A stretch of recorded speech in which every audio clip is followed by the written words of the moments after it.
All right, let's go. Let's go. Let's go. Andy from Sheffield in the house. Thank you for gigantifying the let's go. Let's do this. Post TWIP drinks are on the house. And by on the house, I mean charge it to Spore. Drinks are on Spore today. It's the 25th anniversary. He's buying. Order what you want wherever you might be right now. If you're at an In-N-Out, if you're at a Five Guys, if you're at the local pub in Sheffield, just say, put it on Spore's tab. I'm sure he'll take care of it at some point. Welcome everyone. Laptop Pound here. Buckeye Fury sharing the coffee emote.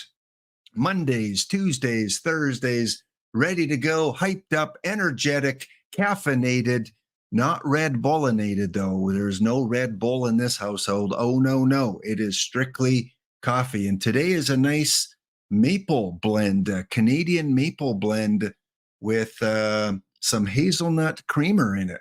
And of course, the old Tim Hortons double chocolate creamer as well. Welcome in, everyone. We've got a big shoe. We got a really big shoe.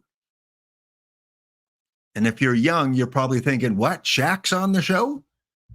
No. You got to be old to understand that reference. And I'm not even that old because I don't remember watching that guy on. Tim Hortonated. Oh, yeah, I'm Tim Hortonated. That's for sure. Well, actually, no, it's Nespresso-inated. Nespresso. My favorite coffee pod. Not the Keurig, not the Tassimo, not this, not that, not the Starbucks, not even the Timmy's. No, or the Seattle's Best. It is the Nespresso pods. Welcome, everyone. Thank you again to all of you watching, wherever you may be watching from. If you're from Germany, Japan, South Korea, North America, Europe, Africa, Antarctica, or maybe you're down in Australia, mate. Good to have you here. New Zealand, don't want to leave you out. Welcome as well. Lots of recent follows and bits and emotes gigantified. That pickle gets me every time. So thank you to the recent ones over the last few days. Ollie North making the big pickle. Ollie North and his big pickle. Bigosaurus Rex with the follow. Serpent getting me to open packs. Brent with the bits. Baco T. And of course, more follows and re-upping of the subs. Andy from Sheffield, 18 months. That to me is a year and a half, Andy, a year and a half. How many pints have you had in the last year and a half? Probably more than 18, I'm guessing. Probably more than 18 with EVC, who also re-upped his sub. 21 months for EVC. He's legal in all the U.S. states, so enjoy a beverage in San Diego there, EVC. Captain Kegleg, almost a year at 10 months. And a little bit more recently, Bob Stanky. Bob Stanky. Thank you for the primer yesterday.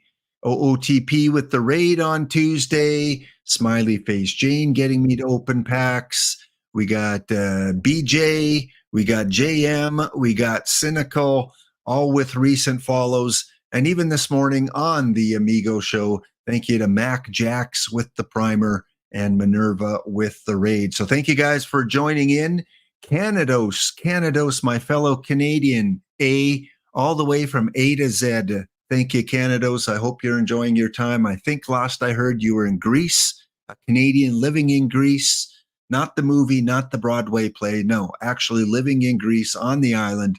Hope you're having a good time. Hope the weather's nice there. Thank you. 1 minute ago, 8 months. Will it be a boy? Will it be a girl? Will it be a little baby Canados next month? We will find out. Thank you, Canados. And Durinder. Durinder. That sounds like something from Australia or New Zealand. Are you from Australia, New Zealand? You probably can't chat because it's a 10-minute timeout for new people following. So thank you. You got to wait 9 minutes. 8 minutes and 50 seconds. 8 minutes and 40 seconds. Welcome in, everyone. Good to see you. I don't think, did we see a Grimace sighting today? Did Spore let us down and not give us the Grimace, the smiling purple guy? You know, there's only two purple guys I know, and it's Grimace and Barney. And I'll take Grimace over Barney any day of the week. So Grimace, who fortunately last week got a pitching companion. He's not left alone. He's not teased. He's not bullied for the way he looks anymore because his pitching companion last week added to the all zero team. Mickey, starting pitcher, who again has a little bit more stuff than Grimace, because Grimace did not attend spring training, as you can tell. He's he's just a little out of shape to be a starting pitcher. Whereas Mickey's got a few pounds on him, but not compared to Grimace. So Mickey's a little bit more in mid-season form. He's got 169 stuff, 199 stuff against the righties, and otherwise he's identical to Grimace, because we don't want to distinguish too much between the two. So Mickey and Grimace on the old mascot team. If you guys have an idea for a zero mascot, send me a DM in Discord. Put together a picture for me, even better. Put together an image for me, like a slide like this, and we will get him into the rotation, because this is not dead ball era. Grimace cannot go more than a couple innings. He needs some help. He needs a reliever. He needs a setup guy. He needs a long relief guy, more specifically. So if you're good with memes and Photoshop, send me a few pictures, a few mascots. But one of them, you'll be in my good books if Youppi is one of them. If you can add Youppi, although Youppi's not much of a pitcher, he's probably more of a catcher. And the San Diego chicken, I know EVC's in San Diego, but EVC, if you're listening, can you pick me up a chicken? I want to hold a chicken in camera here, because right now I've just got Captain America. Can you get me a chicken to hold? You must be able to find them at the airport in San Diego. I'll send you my address and you can mail me your chicken. Youppi, gotta have Youppi in the San Diego chicken. Maybe I see an OOTP perfect team. There's a Grizz team. Gritty. Can we have a Gritty? Can we bring a hockey mascot into OOTP? I hope so, because Gritty's the best. The Philadelphia Flyers mascot. No one gets better than Gritty. The Edmonton one, the little bobcat or what they have for the Oilers, is kind of lame. Not as lame as the Calgary Flames mascot. The guy with the long tongue, Harvey the Hound in Calgary Flame, that he's got this long tongue. And believe me, it's not all it's cracked up to be, because everyone pulls his tongue. And he's had his tongue pulled out a few times as a mascot. So yes, if you're a big fan of baseball mascots and you're good with Photoshop and you're good putting together images, I'd love to add more to the rotation, because these guys are not going to make it to the playoffs as a two-man rotation. All right, let's continue on, shall we? How about an early bird giveaway? Enter, exclamation ticket. You have to have a perfect team to be able to win. You have to have an account. If you're just coming over because you're watching some college football, you're watching a hot tub stream, you accidentally stumbled on this one, your kid misclicked on Twitch and you ended up here, well, I'm sorry, but if you're not playing perfect team, you can't win the prize. So have a perfect team account. You got to be here to win. So when I make the draw in 10 or 15 minutes, if you're not here, we will draw someone else from that same pool. Who was first in? I don't know. Waynham's in. TX Jenks is in. Splittin' Chicklets is in. No, not Splittin' Chicklets. Splitzin. Are you a reindeer? Again, you got to be old to understand that. Gypsum, we got one more time. I feel like that I'm playing poker and I'm head to head in a showdown.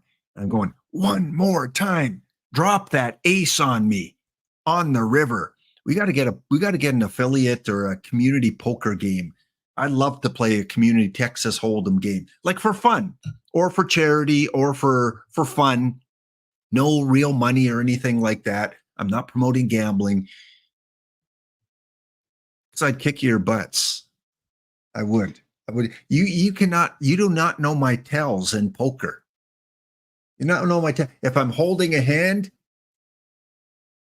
you won't be able to tell my tell. If I pick up my two cards, I have no tells. You'll never be able to tell. I got the hoodie, like the cool kids do. The hoodie over the eye, like this. Kick your butts and hold them. I will be on a table of 8. I will make it to the final 3. I will make it to the podium. Everyone has a tell. Stashzilla says everyone has a tell. I know. I probably have lots of tells. And it's how you bet too. And it's how how you put your chips in. If you throw your chips in, it's like, that guy's too confident. He's got nothing. He's bluffing. He's trying to scare me, trying to intimidate me. But if you just gently put your chips in, or if you overbet, it's usually a tell. If you keep checking, it's usually a tell. You get to know your aggressive players, your passive players, your people that are penny pinching every chip they can get. But yeah, I enjoy Texas Hold'em. Of course, the big craze in the early 2000s with the World Poker Tour. And now every station seems to have poker on. And there's online poker, which is tougher. I do some online poker, but it's not the same because you can't look them in the eye. All you can go off is betting patterns. And I'm telling you, online poker, there are so many loose players. All they do is they just shove it all in, shove it all in, shove it all in. And sometimes they have good cards, and sometimes they have like a 2-7 and they win. I'm telling you, I have more bad beats in online poker than in real poker. I don't know. The algorithms seem to favor like a 3-9 offsuit. I've got like pocket queens, and the other guy's got a 3-9 offsuit, and it will come like king, jack, 10, 9-9. And I'm like, what? Or it'll come like king, jack, 10, 9-3. 6 people tied with 7 points this week. Tiebreaker incoming on Matt Cain. Hey, EVC, I called Matt Cain. I said, watch, we're going to get a diamond Matt Cain. I don't know if we got the other 2 I locked in, but good to see that San Francisco Giant represented, because San Fran does not get enough love in this community. If only there were streamers that gave some love to San Francisco. I can't think of any. I don't know. Any of you guys want to start streaming San Francisco Giants? Because they're so underappreciated. Smiley Face Jane up, boosting the Combinator, Kitty Combinator, to level 5. Well, we have to celebrate. I normally wasn't going to play this because we got a lot to get through, but there you go, Kitty.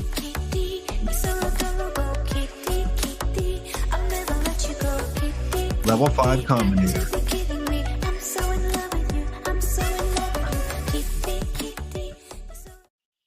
No refunds, Smiley Face Jane. One of our new PAX only teams. Yes, we have over 130 PAX only teams right now. We have a few new teams this week already. I think 3 new teams ready to get into the rhythm. All right, what am I missing in chat here? Enough about poker. I know there is no San Francisco Giants streamers out there. Ezra, you should take up the cause. Ezra, why won't you be the pillar of the San Francisco community?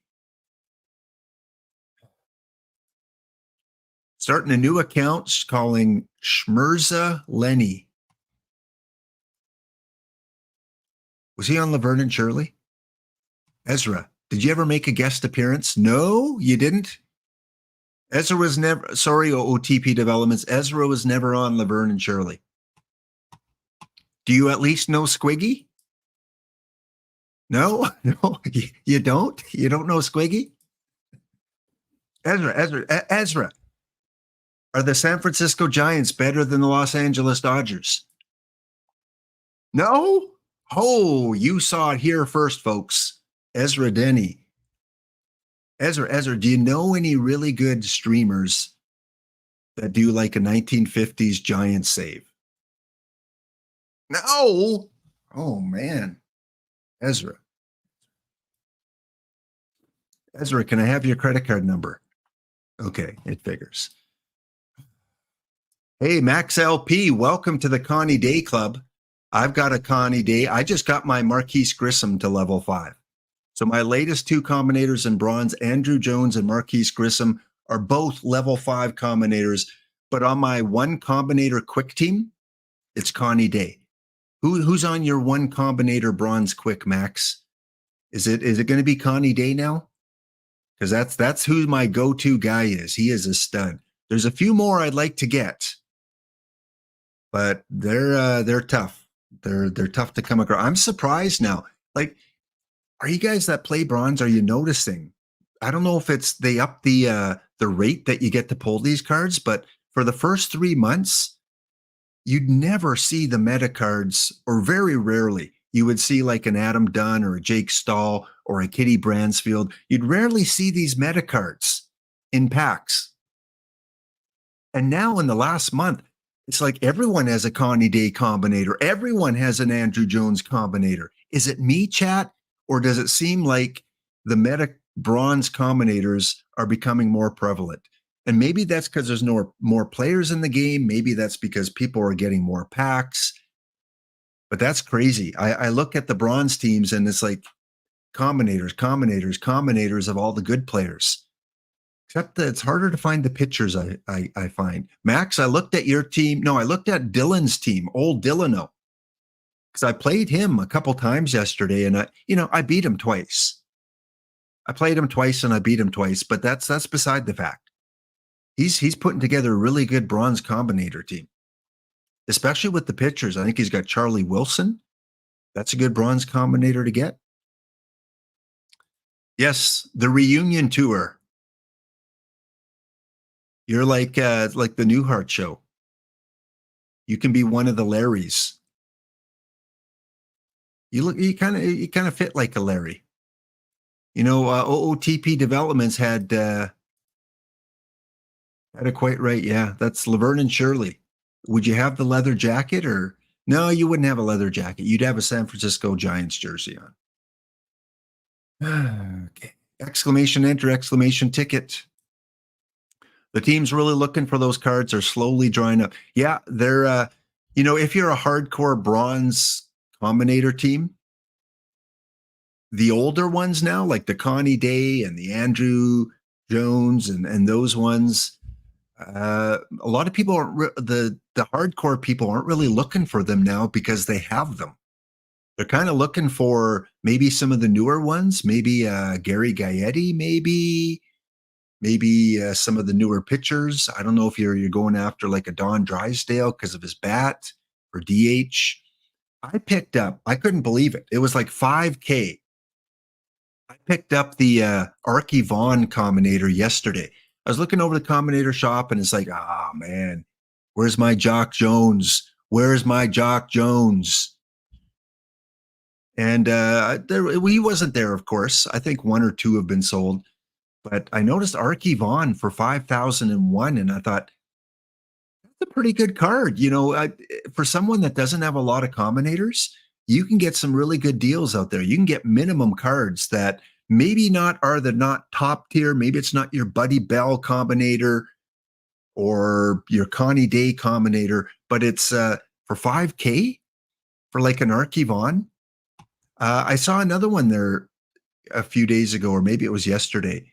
I don't know if it was Jerry Hairston Jr. or the other guy that can play like in the infield, second and shortstop, baseball reference card. And he was like $20K. And it's like, I see a lot of people running him on their team. The Denver Whitehawks uses this card as their number 4 hitter against the righties, I think. I can't remember. I think he was a third baseman. But he was cheap on the card shop. So you can still get some deals there. Feel free to put in buy orders because a lot of times people that don't play bronze will just take the lowest buy order or highest buy order. Search by minimum price. Yeah, it's always good too to put to do a combinator watch list, because if you have a watch list and you put all your bronze guys or silver guys, iron guys on the watch list, then you don't have to go through the full combinator shop all the time. And believe me, the update that they did yesterday, wonderful. You guys see the new update, the OOTP beta update, all the new combinator quality of life features that they added in. Oh, it's awesome. It is awesome. It's going to save you a lot of problems accidentally selling cards or selling cards that might have high food value. Really, really good. If you haven't updated to the beta, go to the forums. You can get the beta code that you need. Careful, it's a beta. You could have issues, maybe more crashes than usual, but at the same time, man, the OOTP devs are hot on improving the quality of life for Combinator card users. Jay Hay? Who's Jay Hay? Yeah, Kalan for 20. Again, he's not maybe a top 5 pitcher, but he's definitely could be in your top 12 somewhere as a Combinator for 20K.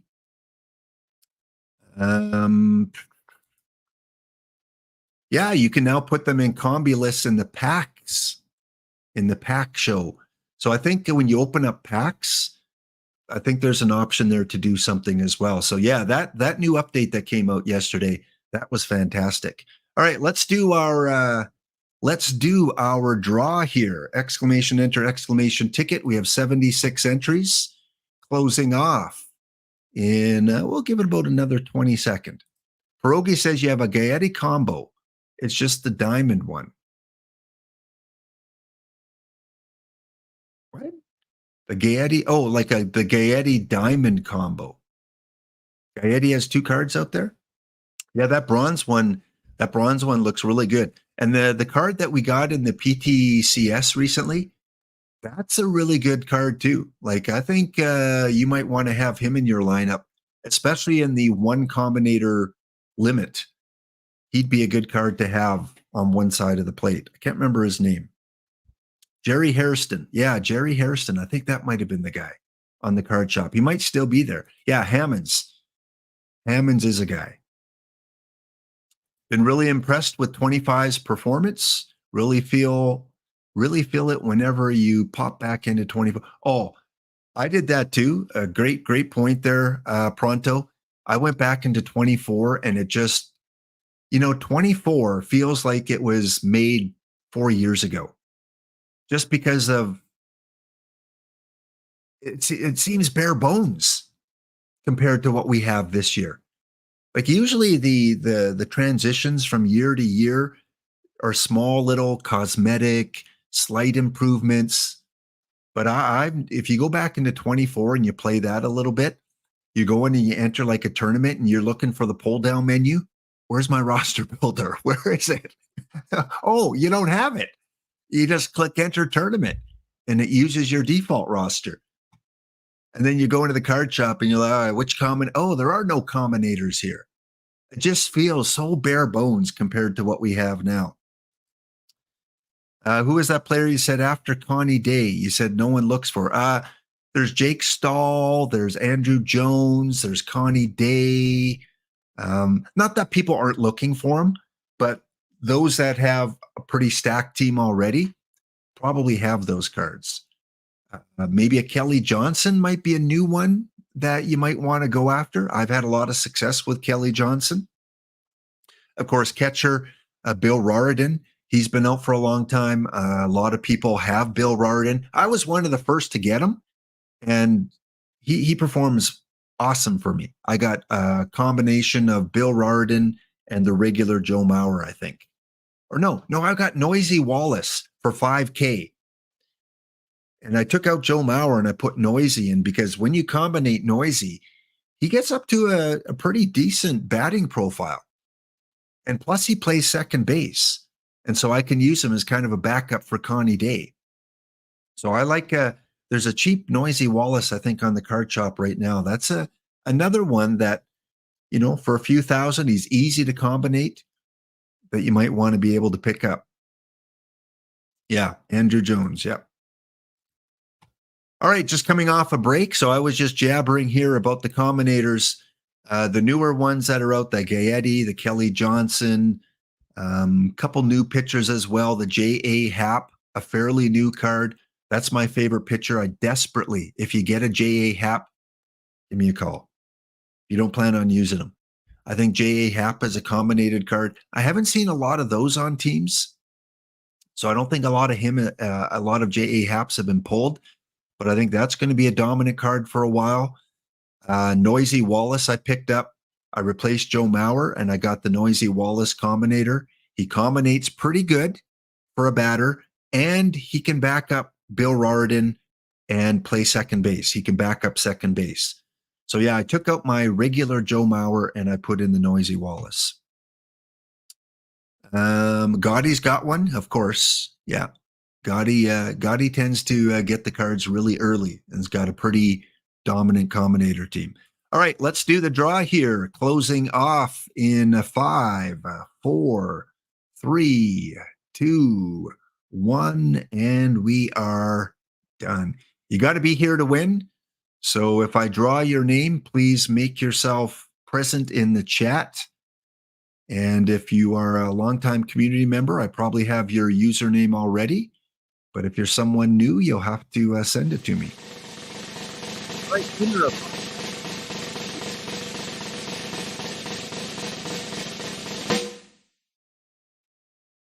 dun, dun, dun, dun. Okie Gooner. Okie's a big member of the community, participates in a lot of the streamers' chats, currently in chat right here. Spurtle had that all set up. Spurtle, go to Cowgirl Coffee right now. You need some caffeine. No. If you get caffeine, it'll end up like this. Here's Spurtle non-caffeinated. Spurtle caffeinated. Here we go. Why is it rigged? What's wrong with Okie Gooner? That's not a streamer, I don't think. Okie dokie, send me a whisper, please, with your perfect team username. I don't think you've won in a very long time, if at all. Shenanigans? What's the story with Okie Gooner? I don't know. But yeah, Proto, I completely agree. You go into OOTP25 and it just feels like it's a game that was made 4 years ago because of so many new features this year. All right, let's continue on with our slides. We got a lot to go through today. We got a special guest coming up. We may or may not get to the community showdown, depending on how much I talk my guest's ear off today. If we don't get to it today, for sure, absolutely, we'll do it on Monday. But the next community showdown is going to be between P. Baker and his 1965 Twins and the GT Sundown and the 1975. So a decade apart, two great teams. They'll be facing off, and the manager will get 10 packs, whether we do that today or on Monday. Coming up in a few minutes, you may want to get in this guy's good books. You may want to get him on speed dial. The PTCS 5 Diamond Champion will be in the house to give us a few of his secrets on how we can become better diamond players. I'm not a diamond player. I'm bronze. Bronze and maybe a little bit of iron. I'm not gold. I'm not silver. This year, I've tried to specialize in bronze. So I'm excited to see what he can teach us and teach me about being a better diamond player. iDub13 will be in the chat, will be in the stream in about probably about 10 minutes time. We'll bring him on. And he created our trivia today. So yes, the trivia, and we're going to do the trivia early today. So you have a chance to win some more packs. Probably in about 15, 20 minutes. We're going to do some trivia, and he created the 13 questions revolving around his favorite team, some of his favorite diamond cards, and of course, Dave Steeb at the end. Plus, we're going to do a bounty, a quick bounty. Not yet, Waynham. Don't enter anything yet, folks. I'm going to wait until I bring iDub on.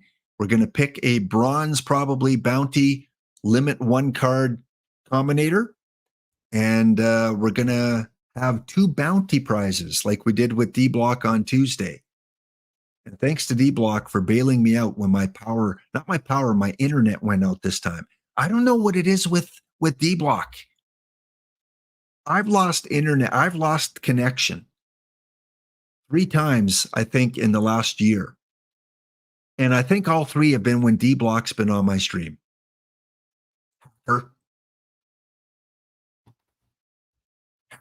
Cyber attacks from Germany. But thank you, D-Block, for filling in and finishing off the show. We got the raid into the commish a little bit later, But yeah, it was just one of those weird days on Tuesday. So we will do that. 2 bounties. If you knock me out or if you knock A-Dub out of the bronze quick, you will win 5 packs. If you knock both of us out, you will win 10 packs. So, hey, stay tuned for that. We did the giveaway. Few little quick odds and ends. If you're new to OOTP, I always like to recommend OOTP Go.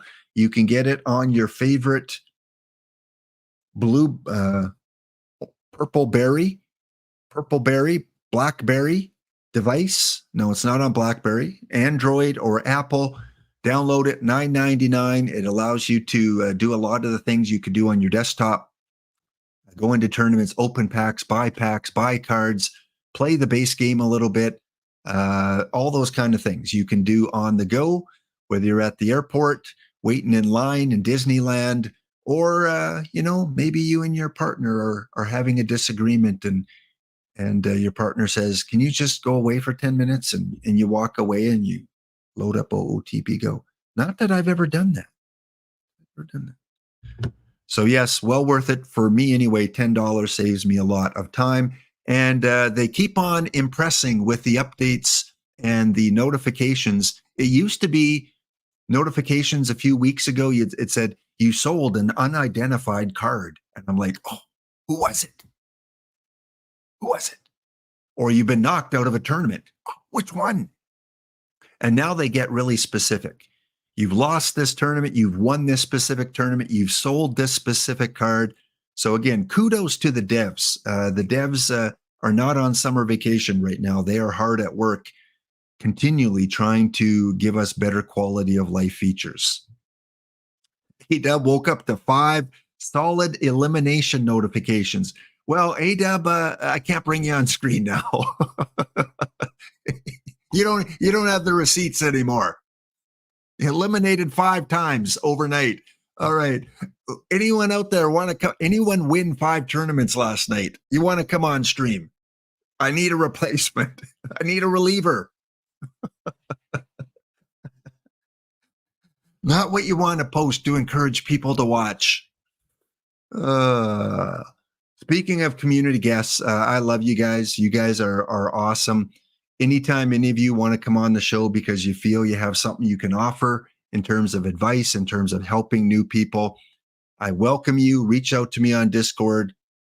After we do a criminal check, after we verify your ID, and after we find out that you're actually human and not AI bots, there's a good chance I can bring you on the channel. But I've had a lot of guests over the years. Recent ones, of course, Fussmucker, who brings us our live spec updates at the end of each month. And he'll be back on again later this month or early September around Labor Day. And I don't know if OOTP is going to do the update September 1st because Labor Day is September 2nd today this year. And I think it's a holiday in Germany. D-Block, is September 2nd a holiday there? Last year, I don't think they did the live update on Labor Day. So we may not get the live update until the 9th. But I'm just going off of what I kind of remember from last year. Chat, you might remember if it was delayed a week. So yes, thanks to Fussmucker and his expertise with the live cards. He's made me a lot of perfect points by following his advice on who to sell and who to buy before the updates.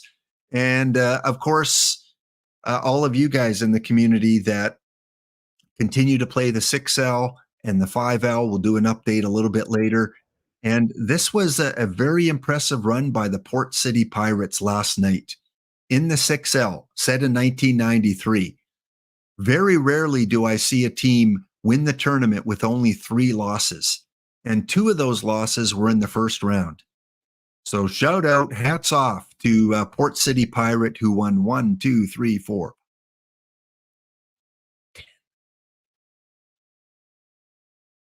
18 out of 19 games after round 1 to take home the championship. Lap, where can I find info explaining 5L and 6L?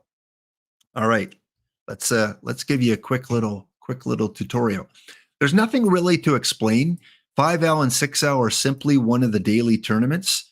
So if you go into your perfect drafts and you scroll down, there are two with my name on there, Laptop Hound and Laptop Hound. One fires off in the morning at 9:21 a.m. Eastern, and it's set in the 1939 environment. And then this one is the late one. That's why we call it 6L, because we add that word late. So 6Ls, Laptop Hound, late, lower level, leisure lounge. And this one is the night one that fires off at 9:21 p.m. Eastern. And you got a few hours before they fill up. Usually within, 6-7 hours, they will get full. But there's 64 teams, and you get points towards PTCS, I should say, PTCS. And for the evening one, the winner gets 30 standard packs. So for the packs only team, it really helps them out, try to acquire packs. And even finishing second, you get 20 standard packs. So that is the evening one. And the morning one is set in 1939. If I can find it here. And I've been eliminated today. I know Ezra said he made it to the third round.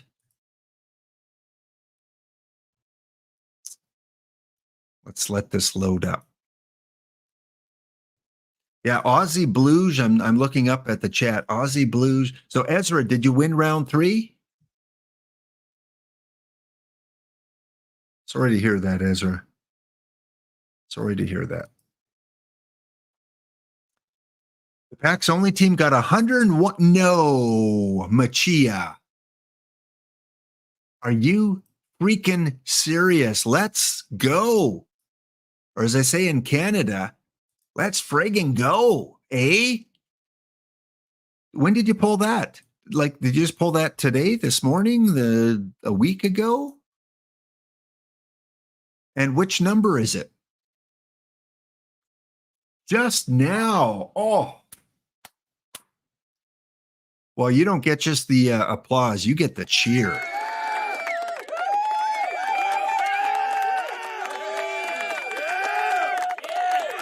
right. Yes. Very, very well done. And I see, speaking of cheering, big cheer to the commish, FKN, who was in the house. Commish, on the Amigo show this morning, EVC and I talked about your streams coming up on Saturday, Sunday. Again, you got special drops Saturday and Sunday. So you can get up to 12 packs from watching the FKN EMLB opening day coming up between the Tampa Bay Rays and the Kansas City Royals, I believe is one of the opening day games. So check out the commish. He's got a very, very, very large charity stream going on. He's going to be streaming for close to 24 hours, different games, different times. Check his channel out and you can win some prizes. And of course, if you have the ability to give, whether it's $5, $10, $50, or even just your time, all you have to do is give some time, watch the channel, support the channel, follow the channel, subscribe to the channel. Whatever you can do will help out the charity. So thank you so much, FK and Commish, for everything you do. Thanks for popping in on the stream today. And of course, you can win lots of memorabilia. You can win Boston Red Sox tickets. You can win Disney tickets for Disneyland, Orlando, Paris. Of course, flight not included. And a lot of other cool things he's got going on as well, even some hockey memorabilia. So check that out on the weekend, Saturday, Sunday. He'll be streaming and doing his best to stay awake for close to 24 hours. Yes, the ultimate prize, that Ken Griffey Jr. rookie Fleer card. And I know we got a lot of Seattle fans in here. We've got a bunch of them. Okay, so there you go. There's the times right there. Mark it on your calendar. And again, congratulations, Machia. And what number was it, Machia? Did you put it in there now? Are you, someone call 911. Machia has gone down. Man down, man down. Ever since he pulled the card, he's nowhere to be heard from. I'm going to guess it's like 33. What was the edition number? Oh, no, that's Hornsby, not the, sorry, I thought you said Hannes Wagner. Yeah, the Hornsby. Okay. Yeah. I get those two guys mixed up all the time. Both great cards. Congratulations. So we're in the semifinals now. And we had the Gotham Knights defeat the Washington Park Rangers. This team, I got a bone to pick with you, PB Law, if you're here. Why do you keep knocking me out of tournaments? Between you and Brent, I beat Brent last night, but Brent's had my number recently. The Squirrels beat Indy, Road Soda, Kim Mitchell's favorite perfect team. They defeat the Tigers, Mort's team, and Ezra Denny turned that frown upside down. Look no further. Ezra Denny has made it into the Final Four. Matt Holliday, his MVP. Congratulations, Ezra. So in the semifinals, we've got the Gotham Knights taking on the Blind Squirrels, and those Road Soda, one game up on Ezra Denny. Okay, so this is what we mean by the 5L and 6L. And every day I track things, not in a negative way. So let me show you this. So every day I copy down the top 4 finishers. And so that's why these tend to be tournaments that fill up fairly quick compared to a lot of other ones. I also give you the MVP of the World Series. And every team that defeats me gets a bounty ticket, which means they get a chance at a draw at the end of the month. So there you see. PB Law, there's Brent. Jenks has knocked me out.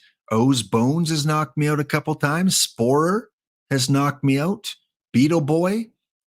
So they will have a bounty ticket. They'll go on the wheel. And in terms of MVPs, we've got a good mix of silver and bronze. So no iron MVPs, at least in the morning one, the 5L. That Dale Murphy card. Talk about juiced.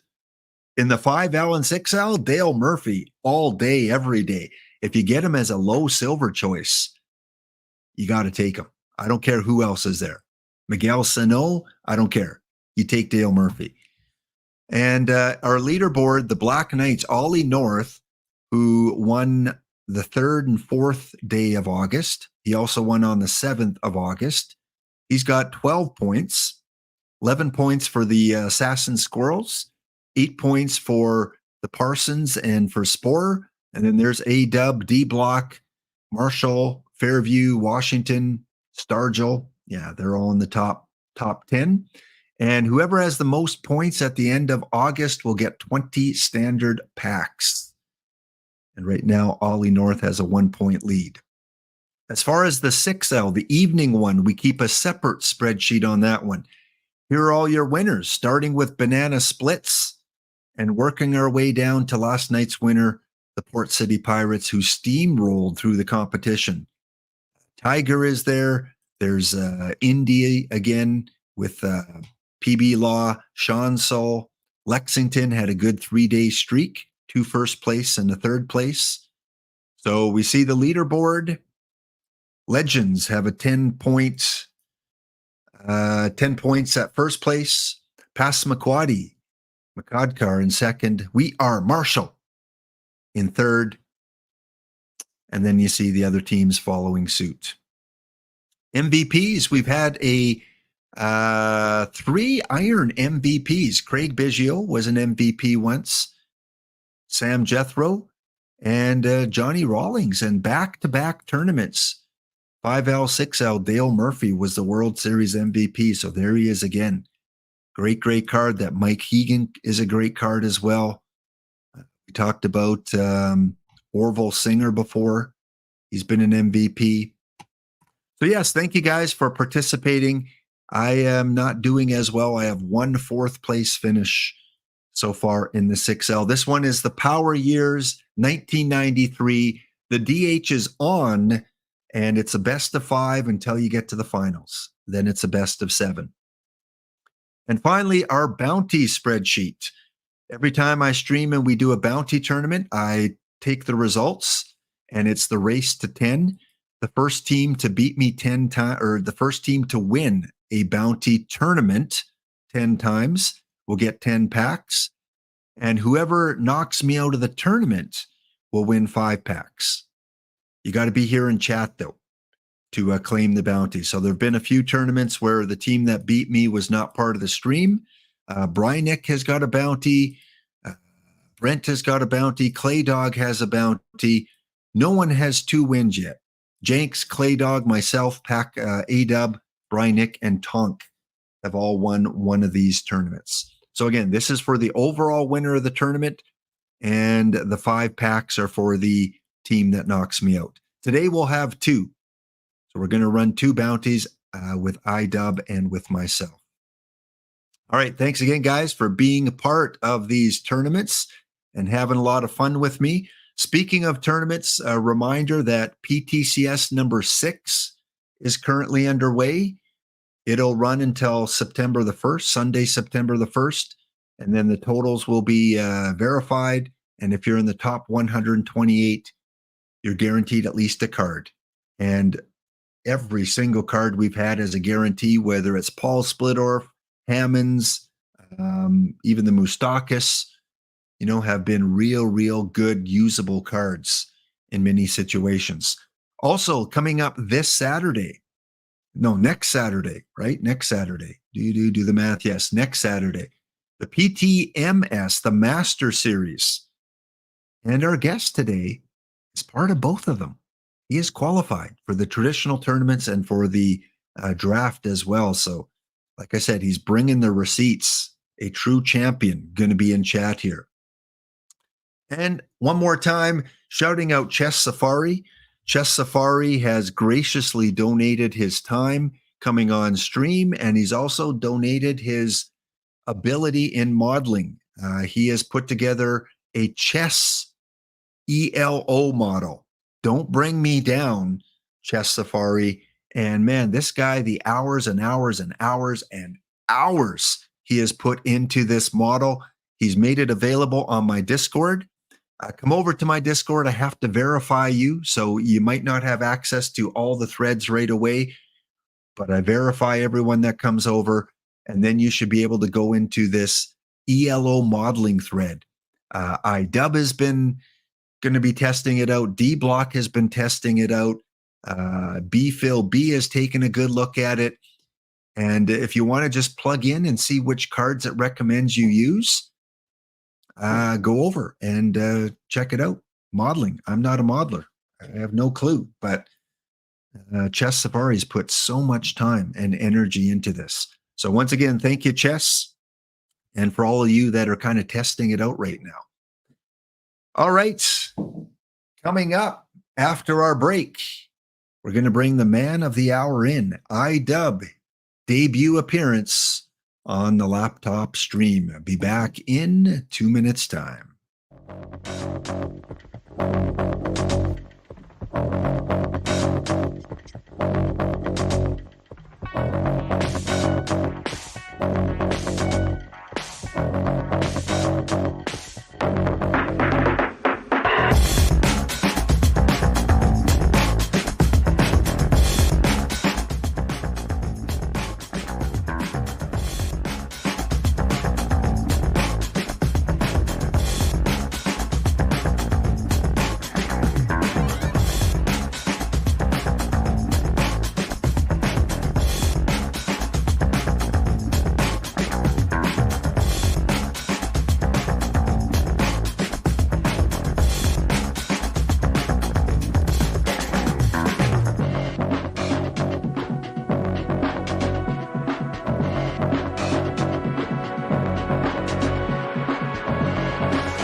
All right. If you missed it earlier today, Twipped will be back on replay tonight. So you can catch the Twip show later tonight at around 8 p.m. Eastern time.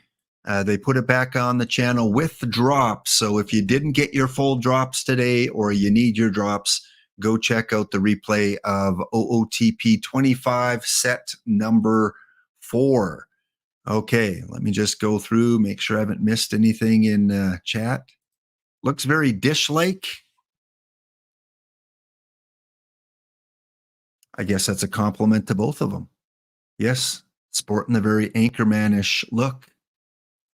You decided not to bother. You've entered quick tournaments instead. Yeah, that's what we're doing, Wayne, and we're entering quick tournaments. But if you've got no slots open, then hopefully we'll get you in on the next one.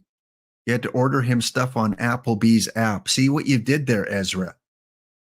Now Ezra's all like, I can throw my money around. I'm in the final 4 of the 5L. Money, money, money. Ordering off the Applebee's app. Now watch, everyone's going to get commercials next time for Applebee's. Okay, let's bring him in. I don't know if he's got his camera on or not, or if it's going to be camera free. Yes, he will have his camera on. Okay. I see him in the green room, munching on the Doritos, enjoying the old coffee. Sorry, I forgot to make a fresh batch. It's from yesterday. No, Tuesday when D-Block was on. Ooh. Give it up, everyone. Community member Idaba is here with us. How you doing? What's up, laptop? What's up, everybody? Excited to be here. Hey. Okay, well, let's check out your dress code first of all, because there's a dress code on my channel. Have you seen how dapper D-Block looks when he comes on? What do you got? What are you sporting there? I got my Tampa Bay jersey on. I got my Nice. my hat, my Devil Rays hat. So All felt right, like it was fitting. Show that jersey off one more time, young man. There you go. Going with the unbuttoned look. And you're in Tropicana, I see. They give you prime location there. Out here in left field, watching the game, All right. Careful with those foul balls. Well, I know no Tampa Bay players are going to be hitting a home run. So Chat, make sure you warn him if you see something coming towards his head. Okay. Let me just adjust your mic a little bit because you're a little bit quiet. There we go. So you shouldn't have to do anything on your end there. All right, iDub, first time on the channel, so you got to go through the initiation grill here. Okay, so I'm going to ask you 5 burning questions. Man. Being honest, unlike a lot of my other guests, you have to be honest. Okay, because I have the power to do this. There we go. I see I have the power. Do you like Dave Steeb? Let's test this out. Are you a Dave Steeb fan? I love Dave Steeb. Okay, you can stay. All right. Remember, I said you had to be honest. Okay. Here we go. Question number 1 for you, iDub. When did you find out about OOTP? And fill us in a little bit about your journey with OOTP since. Man, I was expecting a more interesting question. No, I'm just kidding. Come, all right. I gotta get your nerves out of the way here. No, I've been playing OOTP since like the end of 2016, early 2017, and mostly just been doing offline and online leagues since then. And really, most people here know the PBE, the Pro Baseball Experience. I got involved in that in 2018. So I've been doing that since then. And honestly, for like perfect team stuff and everything, we have like a PBE server dedicated to perfect team. And so I was like, I'll join that and I'll start doing perfect team. I did a little bit of perfect team in like OOTP21, but didn't really do anything with it.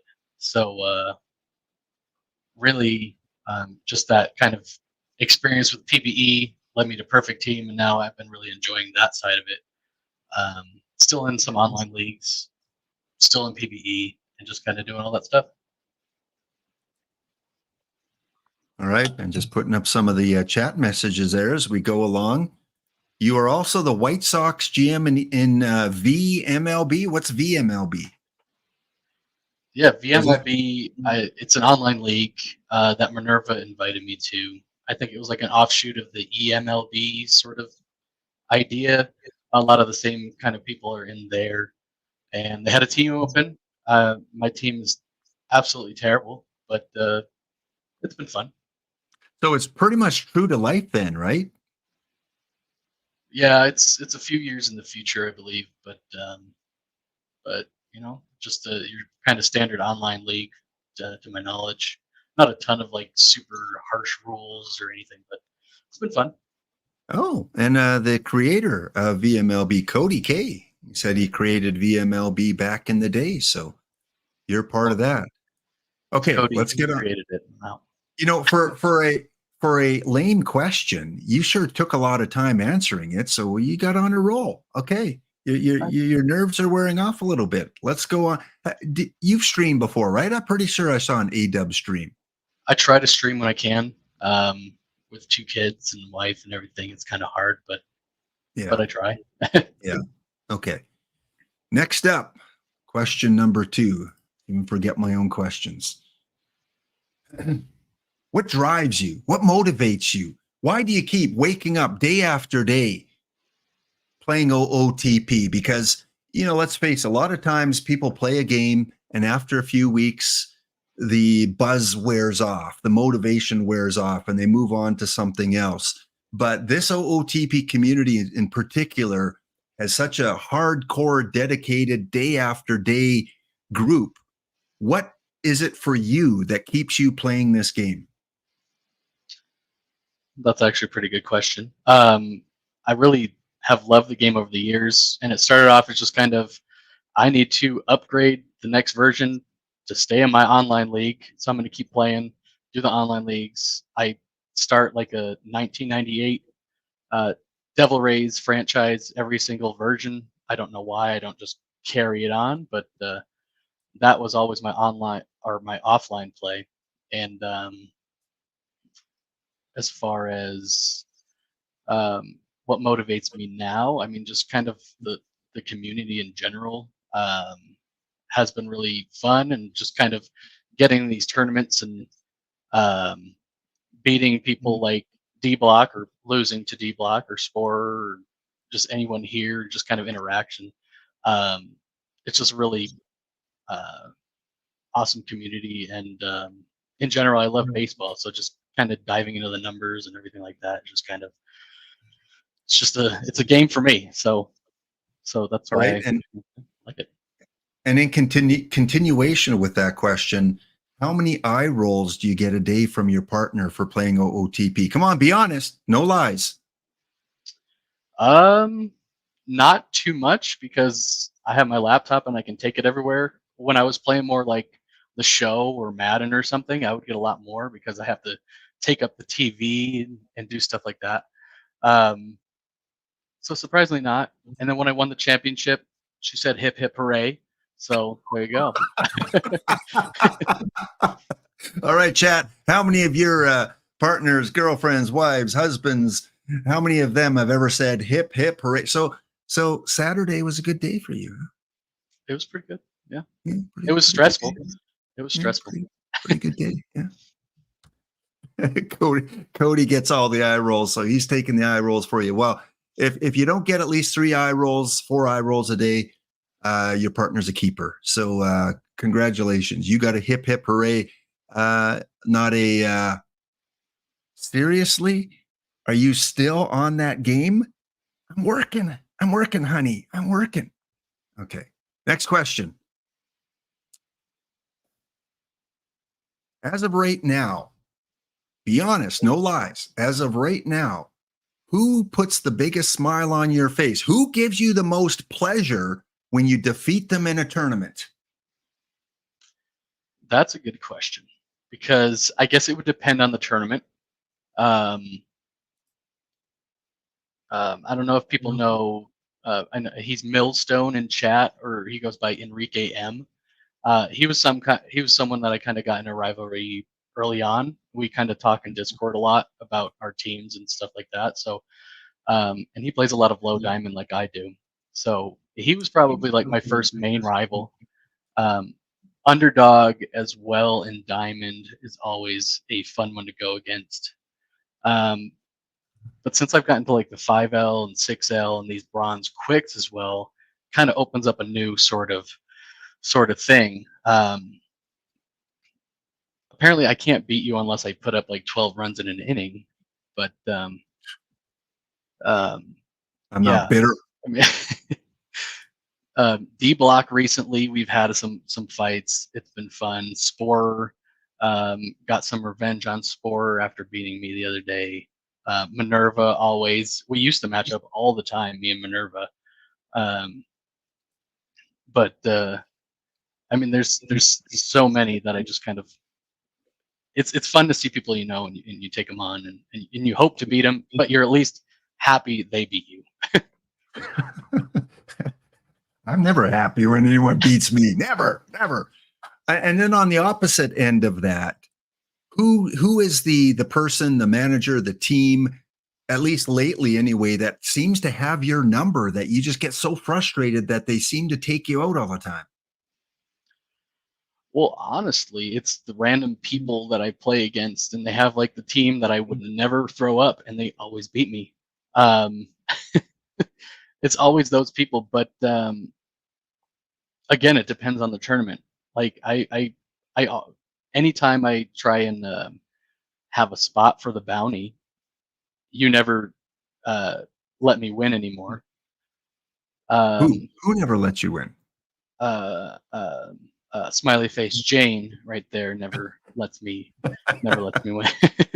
No, but Smiley face Jane I've faced them like 5 times in a row. I feel like, and it's just that's been tough. I feel Well, like you know everyone why? beats me, so You know why? She's got a kitty Bransfield. that's Come true. on. Geez, That's true. it's not a secret. You know how you can start winning these things. And I think Smiley Face is what, the Fargo Fielders, right? Yep. Yeah. Okay, well, hey, go grab yourself a kitty. Next up, question number 4. Since you started playing OOTP, where would you say your greatest growth and understanding of the game has been in? And something now you feel that you can pass on to others based on your experience? Yeah, so I mean, this is like my first year with Perfect Team, my first like real year getting into it, and so I've been able to just kind of branch off of that, and I've done a lot of data stuff um, with mostly my low diamond team, but also with just random tournaments. You can do some data, some really quick data on like 5 tournaments. You can kind of get an idea of what people are using at least and what it's kind of working, depending on the sample size. But I feel like the data has really helped me, and it's been. I mean, I could do a lot more maybe, and I call my data dummy data because it's copy and pasting into a sheet, but it's been helpful at least. So your I feel like greatest growth has been in analyzing, collecting, and then utilizing the data you collect in Perfect Team. And now you feel you're at a point that that's something you can share and help others. Is that right? pretty much it's pretty Yeah. much seeing what other people are doing and then using that to my advantage. Yeah. I mean, the old copy and paste is how a lot of us get started as new players. Is look at the teams that are winning, copy their lineup if you can, and go from there. But of course, there's a lot more nuance. There's sliders. There's micromanaging. There's a lot of other things that make the best players the best players. It's not just the best cards, but there's a lot of other things you have to do in the game to have success and get lucky a lot of times too. And question number 5. Now that you've been playing Perfect Team for as long as you have, which again isn't as long compared to a lot of people, if you could change, add, modify anything about the game, what would that be? What is on A-Dub's wish list for making the game even better? Um, that one's a hard question because I don't really know if I'm prepared for that. I don't know. I obviously there's been all the talks with the combinators and everything. I personally think they're kind of fun, but I do think the limitations and stuff has been good, and I think you can get more into that with the limitations. Mhm. Um, I think if you have like only pitcher combinator tournaments or things like that, I think that would be kind of fun. Um, but I'm still learning this, so I don't know what I can change yet. Um, Other than more, low diamond tournaments. I would love a low diamond, um, like super quick tournament because those things take forever to fill up and finish. So if you could have a do or die low diamond or diamond even, um, I would definitely add that.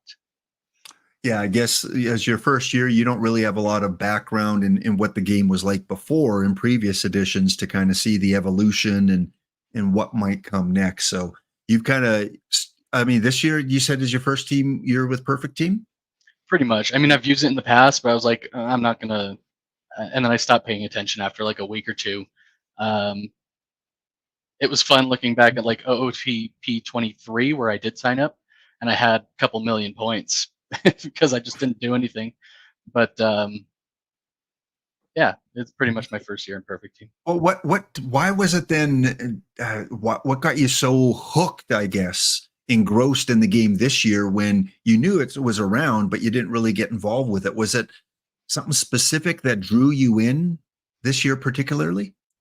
Yeah, I mean the I had mentioned before the PBE has like a specific server just for Perfect Team, like the PBE members that do Perfect Team, and that kind of just got me started on um, people to compete against and be in the same league with and everything like that. And that was kind of the first driving force. And then I was like, well, this is pretty fun. I think yeah. Kamish makes a great point. That's something that would be cool if we had umpire cards or stadium cards or something like that. And if you're the home team, maybe you get to play your umpire card or your stadium card. There's so much still that this game can offer moving ahead. And again, there's only nine or 10 people on staff, so keep your expectations low for now. And but just the way it's grown so much in the last couple years. I mean, you see it. You see new people on streams. You see new people in Discord. You see new people asking questions all the time. Here we are, in the middle of summer when a lot of people are on vacation and outside and doing other things, and yet we still have the game continually adding new people all the time. It's just incredible that we've seen over the last 10 months or so such an influx of new users, and you are one of them into the Perfect Team realm. Yeah, it's been awesome to see, and you always see like people asking questions, everything, and the community is definitely super helpful. There's a lot of people that are willing to share knowledge and everything. And just looking at the chat, I think like a PTCS tournament using Angel Hernandez as the umpire. Well, that sounds fun. Yeah, or some sort of you match up with someone and you get to replace any two of their cards or something. You say, okay, he's injured and he's injured, and you have to use him and him. I just, I mean, you've seen me do the perfect drafts, and we try to do some, weird kind of drafts with no catchers or no shortstops or something like that. That's how I enjoy the game, is just playing the game with weird kind of rules that we use. So who knows? Who knows what's going to come? But I think Nicolino and the team with the pop-up tournaments and the variety of pop-up tournaments and pitchers first and then hitters, or hitters first and then pitchers, or from different eras. Again, you haven't played this game for the 4 or 5 years it's been out. You go back to Perfect Team 19 and 20, completely different game. You'd think it's from a different company. It just has come so far, at least in my opinion. All right. We have trivia coming up very, very soon. We're going to get on to the trivia. But first of all, let's see how we're doing in terms of signing up. We are ready, A-Dub. So if you guys want to get involved, sign up for the Do or Die Bronze. Do or Die Bronze. It's 592 on your quick tournament list. And both iDub, A-Dub, and I are going to be the bounties. So all you have to do is knock either of us out. Plus, if you win the tournament, you'll get a point in the race to 10, where you could win 10 packs if you're the first team to win 10 tournaments. So it is ID 592, Bronze Quick. Let me bring it up on screen, because it's probably going to fill up pretty quickly here. This one right here. Bronze Quick, Do or Die, 592. So good. iDub is there. I'm in there. The Passamaquoddy, Armadillos. But again, you got to be in chat. If you defeat us, you've got to be here in chat, because then I ask you for your username, and I want the community to get the packs, not just someone that randomly enters the tournament. And the same if you win. To get the 1 point, you have to be here in chat. So stick around. Once it fires off, we will look at the matchups. What do you think of the Do or Die Quicks that have come in the last couple weeks? I think they're super fun.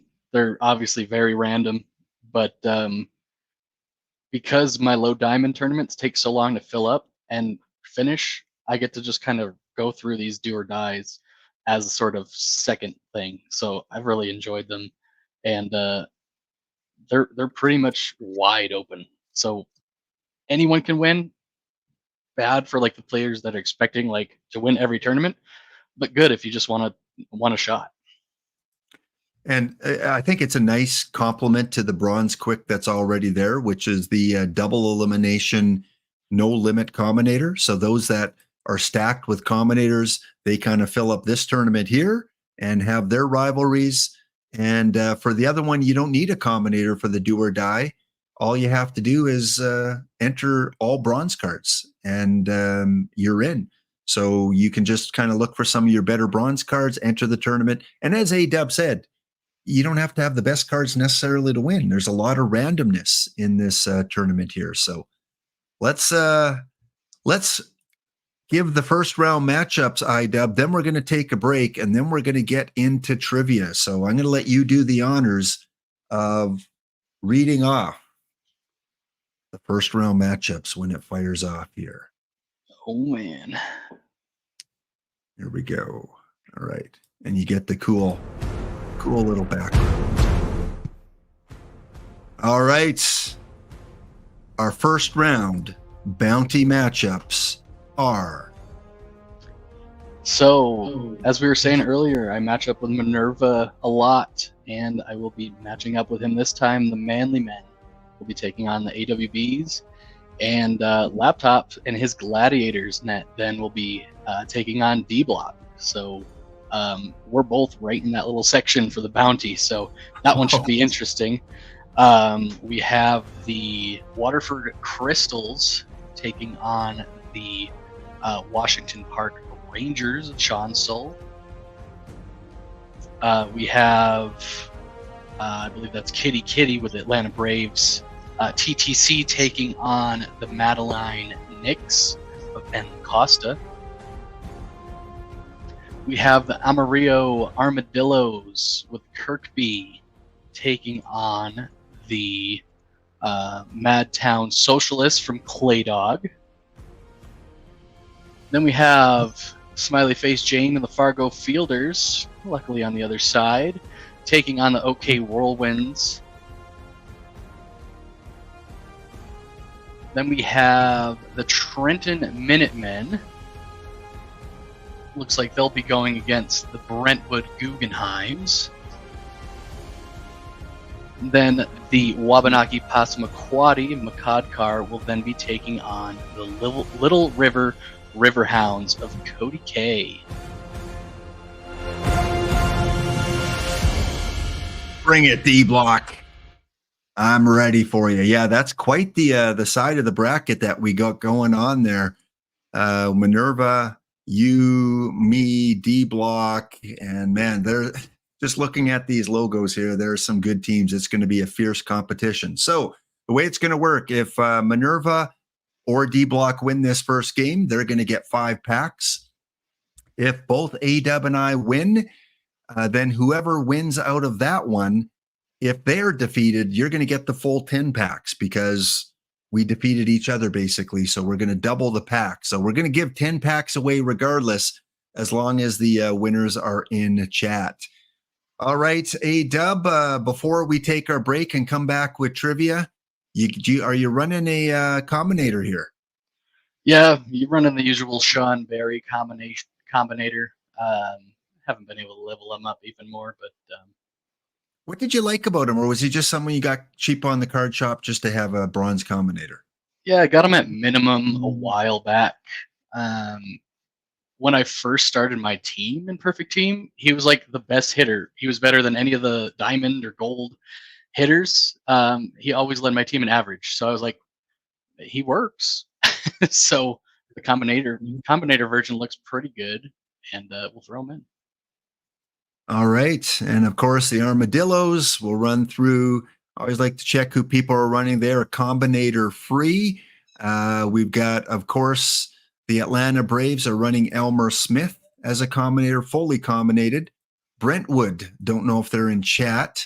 They've got Elmer Smith. So Elmer Smith as well. That's 2 Elmers. D-Block is going with Mr. Sammy Bird, combinator in center field. He's pretty cocky here. He said he's going to get the 10 packs, so please do not spam rigged when he gets his 10 packs. Of course, we've got newly 5 combinated Kitty Bransfield up against, or for Fargo Fielders, the little River Hounds, Gary Sanchez. I like this Gary Sanchez card. He in the 6L especially as a power hitter. Bats right, so he's perfect for the 6L. And next up, Madeline. I don't know if they're running anyone. I see them once in a while, but I don't think they have one. No. Are they running the new PTMS card? No, they are not. Okay, next up, we got the Socialist Clay Dog, who has 1 win in one of these tournaments already. He's running the combinator Richie Zisk. Another great one. Look at that bat against the lefties. Woo! That one's nice. That's one stacked card. The Manly Men, Minerva is combinator free. Next up, OK running Cy Williams in center field. I'm running Connie Day. Oh, Trenton. Scott, if you're here, you've got like less than 9 minutes. You need to fill your team out. Otherwise, it's going to be a pretty easy victory, whoever you're playing against, the Trenton Minutemen. Next, we've got Makadkar with Andrew Jones. Again, this was so popular when it came out. People were gunning to get this, especially for that boost in defense. Like, man, you're not getting many balls past him. So very popular combinator there in Andrew Jones. Sean is running no one, combinator free. And finally, the Waterford Crystals. Travis Shaw, another interesting choice there. A lot of gap power for Travis Shaw.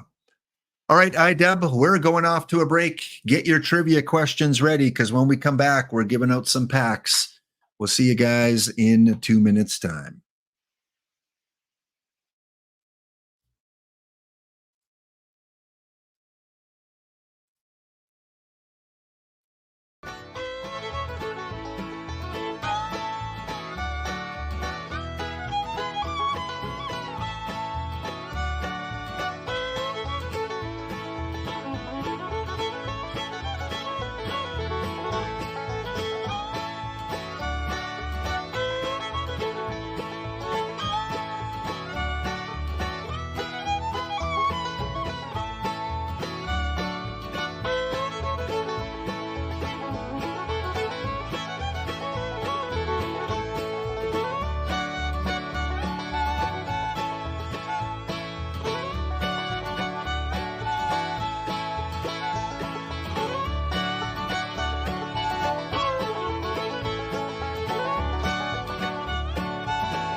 All right, we're back here with a community guest, A-Dub, first time on the channel. A big part of the community. He's in a lot of the different streams on the affiliates and gives a lot of great advice and having a lot of success in Perfect Team so far. I believe you're a Tampa Bay fan, but from the Idaho, Utah area. Is that correct? So I live in Idaho now, but I've kind of been well traveled. I'm originally from Massachusetts, and I kind of no Red Sox, so and no Yankees. So found a division rival.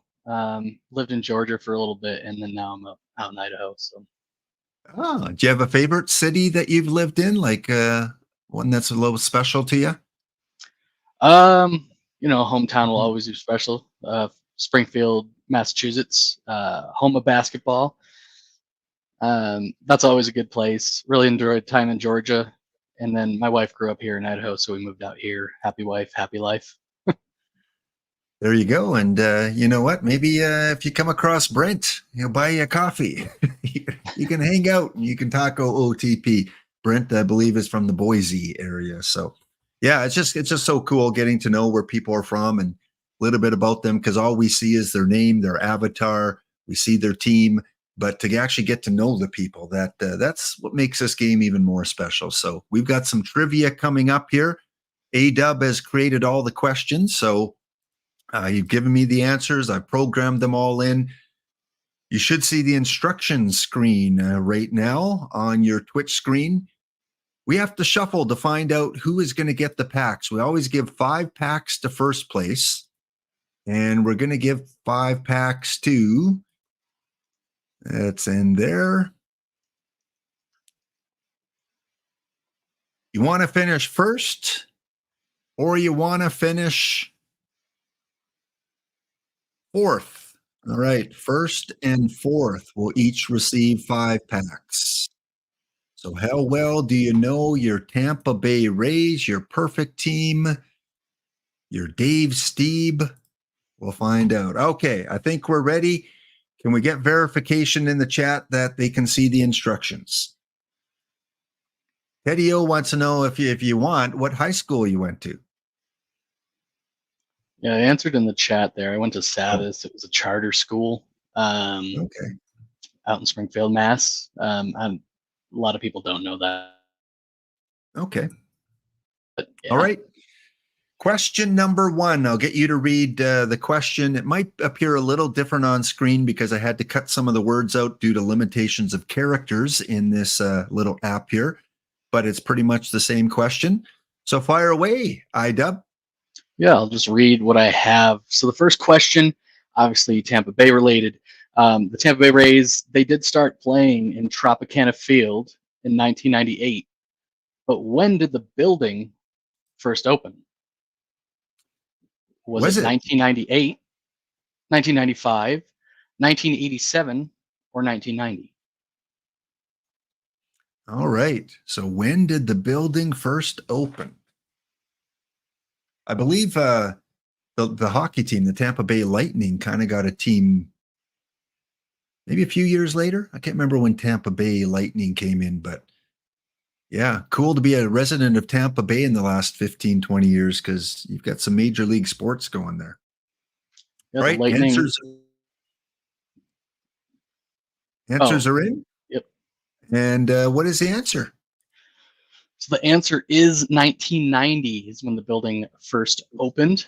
The Tampa Bay Lightning, as you can see, did move and play there, and it was called the Thunderdome after being called the Florida Suncoast Dome. But Tropicana kind of took over the naming rights, and then Tampa Bay, when they first got the team, started playing in '98. So yeah, based on the fruit juice company getting the naming rights, 30-year naming rights to the stadium. So we're getting close to the end of the deal, aren't we? I wonder, have they heard if they're going to re-up or any news on? Yeah, the deal is up soon. Tampa Bay or St. Petersburg did approve a deal for a new stadium in the area. So I don't know when that will be built, but Tampa Bay should be getting a new stadium hopefully in the next couple of years. Cool. Let's move on. Question number 2. Number 2, keeping on the Tropicana Field theme, it is the only fixed dome stadium in baseball. And of course, with that, they have a bunch of catwalks that support the structure. What is not a possible automatic result from a ball hitting a catwalk? Is it a home run, a foul ball, a single, or a double? So you hit the catwalk there and you're going to get a ruling. And 3 of these are possible rulings. One of them is not a ruling that you would get if you hit the catwalk. Have you ever been to Tampa Bay? I have. Last year, I was lucky enough to go to opening day. I went once when I was younger, like probably 13 or so. And then last year, I went to opening day. That was a really cool experience. So the answer is? The answer is a single. So there's the outer catwalks where if you hit it, it's a home run in the air. If you hit one of the ones in the middle or towards the top, the ball is in play. So you can get a single from that, but it's not an automatic ruling. If the ball lands on top of the catwalk, it's a 2 base, it's a double. And if you hit one in foul territory, it's a dead ball, foul ball sort of deal. All right. And iParasite, quickest to ring in on that one. Remember, we're going for first place overall and fourth place overall. Shoot us question number 3. Question number 3, we're going into some bronze love since we're on the laptop stream and keeping it kind of Tampa Bay themed, even though he's not there anymore. But former Ray player Ji-Man Choi was a popular bronze first base option for a bit, but he's known for being very splitty. What's his power versus left-handed pitchers? Is it 37, 41, 56, or 24? Come on, chat. You should know this. You're bronze players. You've played this card. You've come up against this card. It has a very, very special meaning to me, this card and his power. Very special meaning.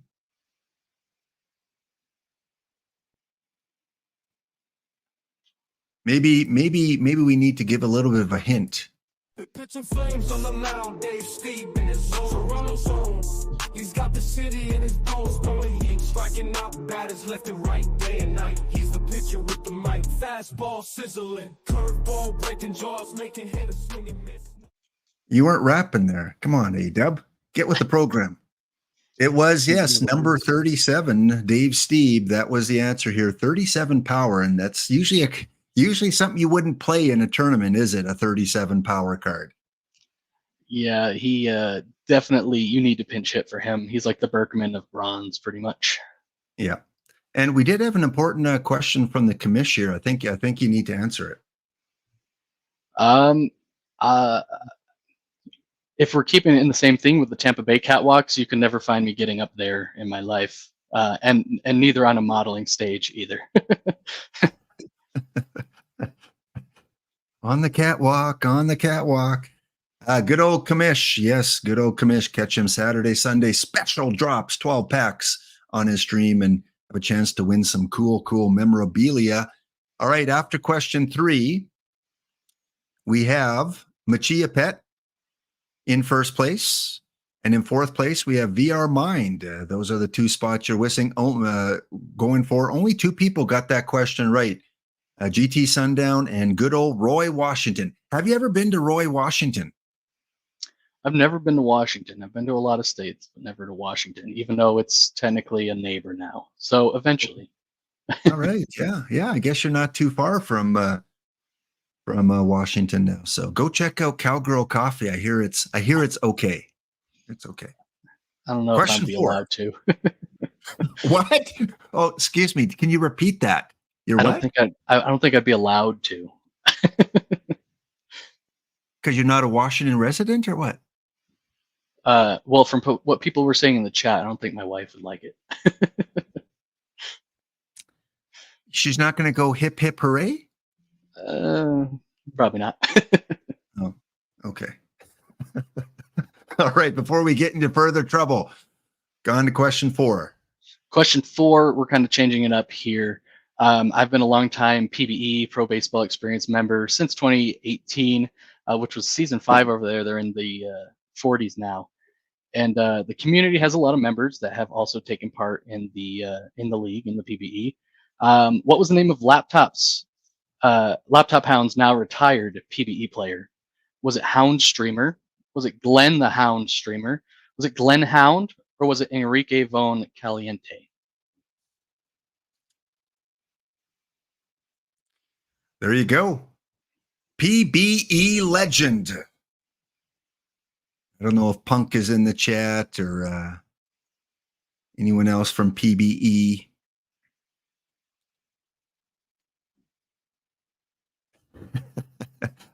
Max, I think, knows your wife, right? Yeah.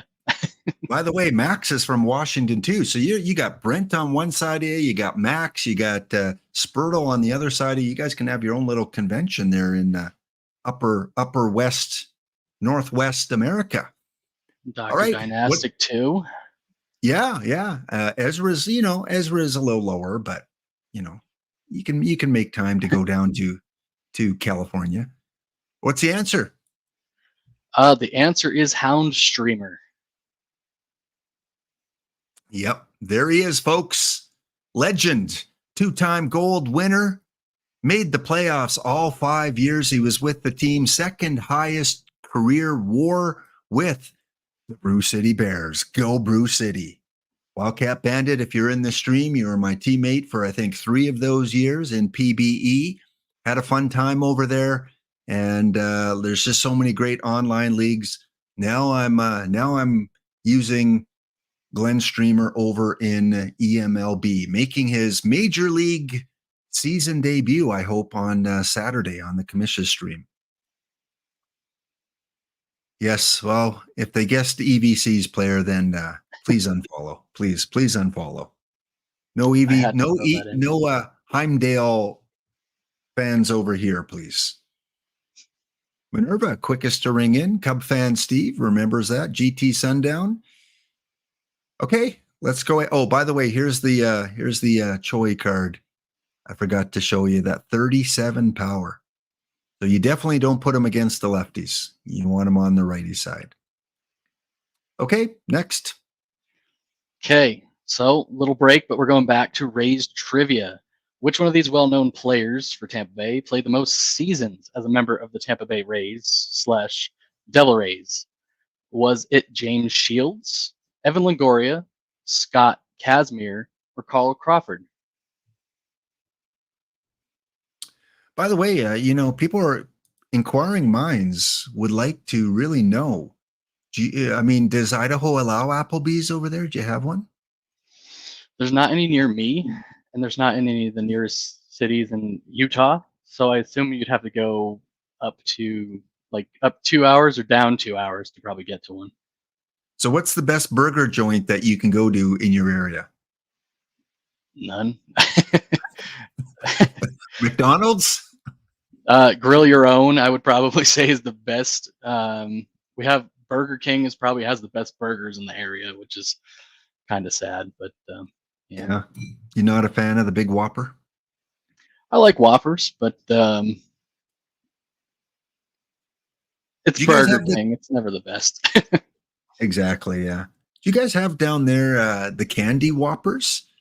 The little chocolate wafer? Malted milk balls. Mm-hmm. Yeah. Oh, usually they're only around Halloween time.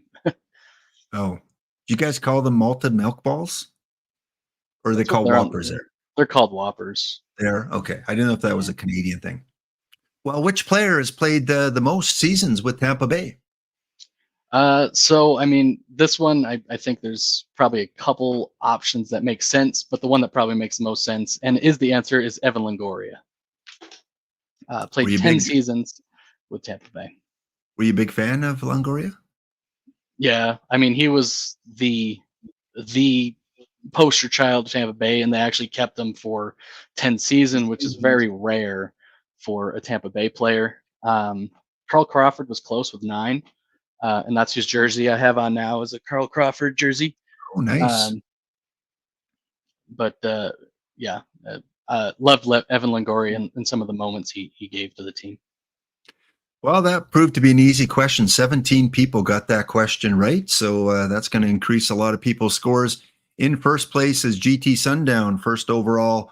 And in fourth is your nemesis, Smiley Face Jane. All right. Taking a quick little break here because we're going to jump into the bounty and see how that first game went. So no spoilers there yet, folks. Let me go back and bring it on screen.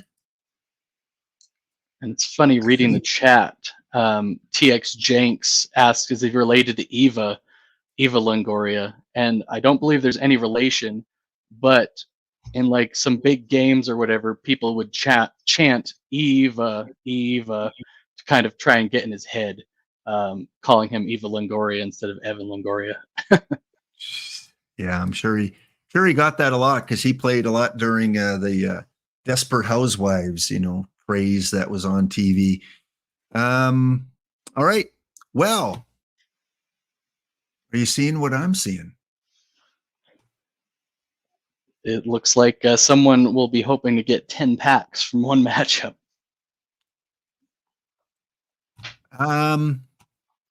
Someone did not back up his words in chat. Do you remember a certain post by a certain person from Germany about what was going to happen? An easy that? 10 packs, no rigged, something like that. From the pickle man himself. 6-0. Yeah. The pickle shrunk. It was a small pickle. I did not have to put up with the D block pickle. And the next game is already in, A-Dub, so one of us is going to have to continue on the bounty here, and it will be I-Dub 4-1. And, I let my guests win, so you're welcome. And thank you for taking mercy, not putting up big innings on me. 4-1, respectable. Miller takes the loss. Bannister for you takes the win. He's the player of the game. Home runs by Jacques Jones in the fourth inning. And yeah, I'm just happy I beat D-Block. That made my stream, beating D-Block. You know how I asked, are there people that put a smile on your face when you win? D-Block puts a smile on my face when I win. So we go to the semis. Yeah, especially when D-Block is coming hard with the words. It always makes it a little bit better. Oh yeah, the trash talk. Oh, Jesus, trash talk. Oh yeah, 10 packs. Yeah, I don't want you guys putting rigged in the chat. Well, I'm going to be honest. He usually does beat me, but not today. Not today, D-Block. So Kitty Poo Poo, Braves only. The Atlanta Braves are next up. They have a chance to win the 10 bounty packs because that is what's on the line. On the other side of the bracket, Cody K, who we know is in chat. Saw Cody earlier, and Tiger's always in chat. One of the all-time best community members out there, Tiger GDK. So it looks like we are going to have a community winner in both cases. So that's cool. That's great. And I think the sim may have a little while to go. Let me just check, see if we need to go back to trivia yet.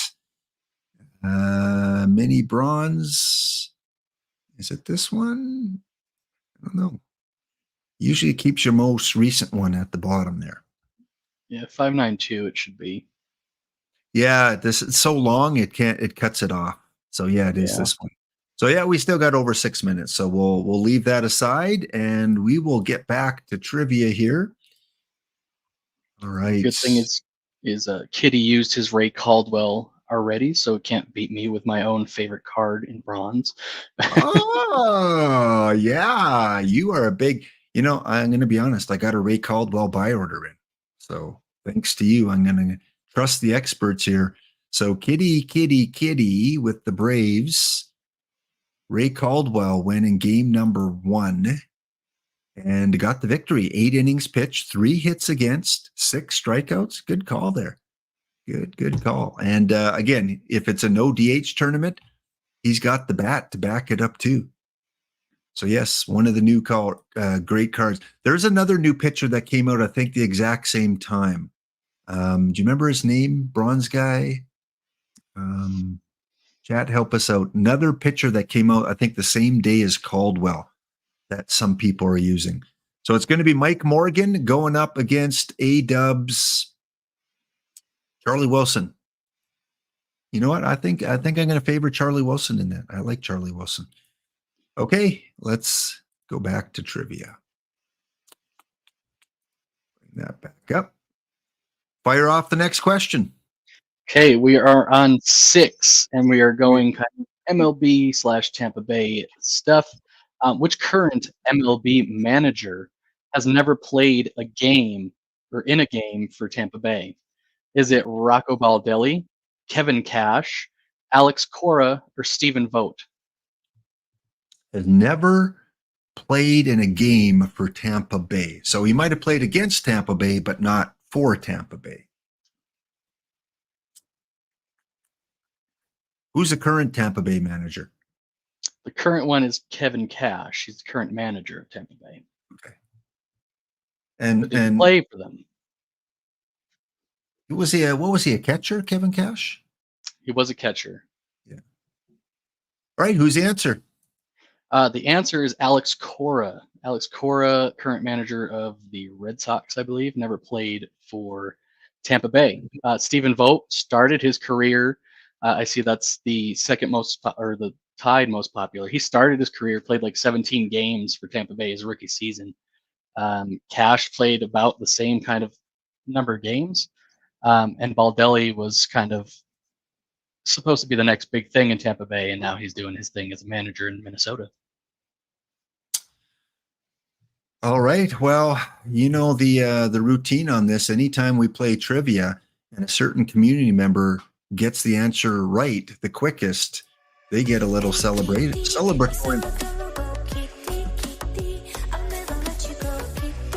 Making the semifinals, and you were the first to correctly ring in on that question. And here we see the Cora baseball reference site. We do not see Tampa Bay anywhere on that list. Longtime Dodger. Next. The next question, we're going over to OOTP. Of the perfect game cards released prior to this week's TWIPT, since there were a couple, which one of these pitchers' perfect games catcher does not have a card in the game? Is it Kenny Rogers, Addie Joss, Dennis Martinez, or David Cone? So whoever was the catcher during that perfect game, one of those four does not have a card yet this year in the game. Not the pitchers, but the catchers.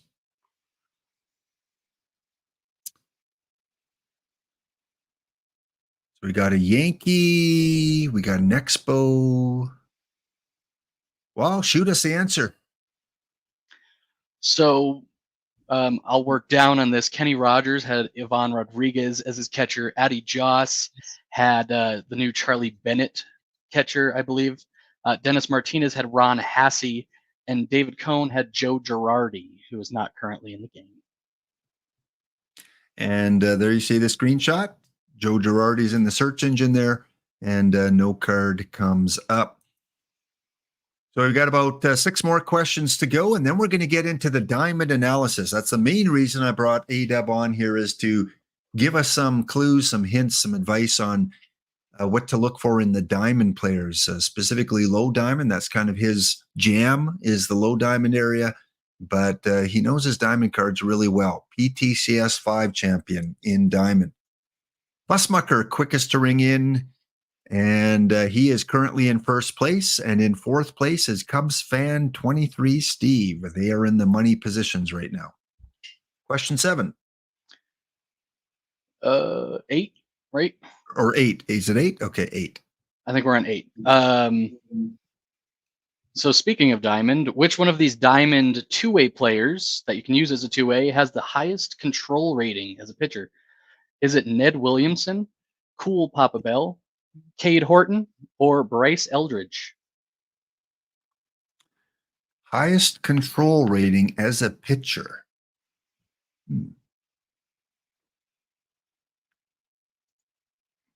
I would have definitely narrowed it down to 2. the old school players.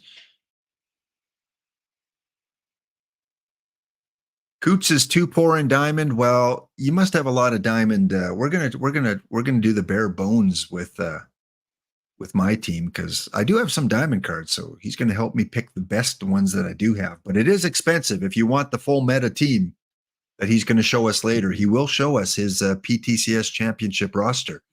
It's pretty expensive. Answer? The answer is Ned Williamson.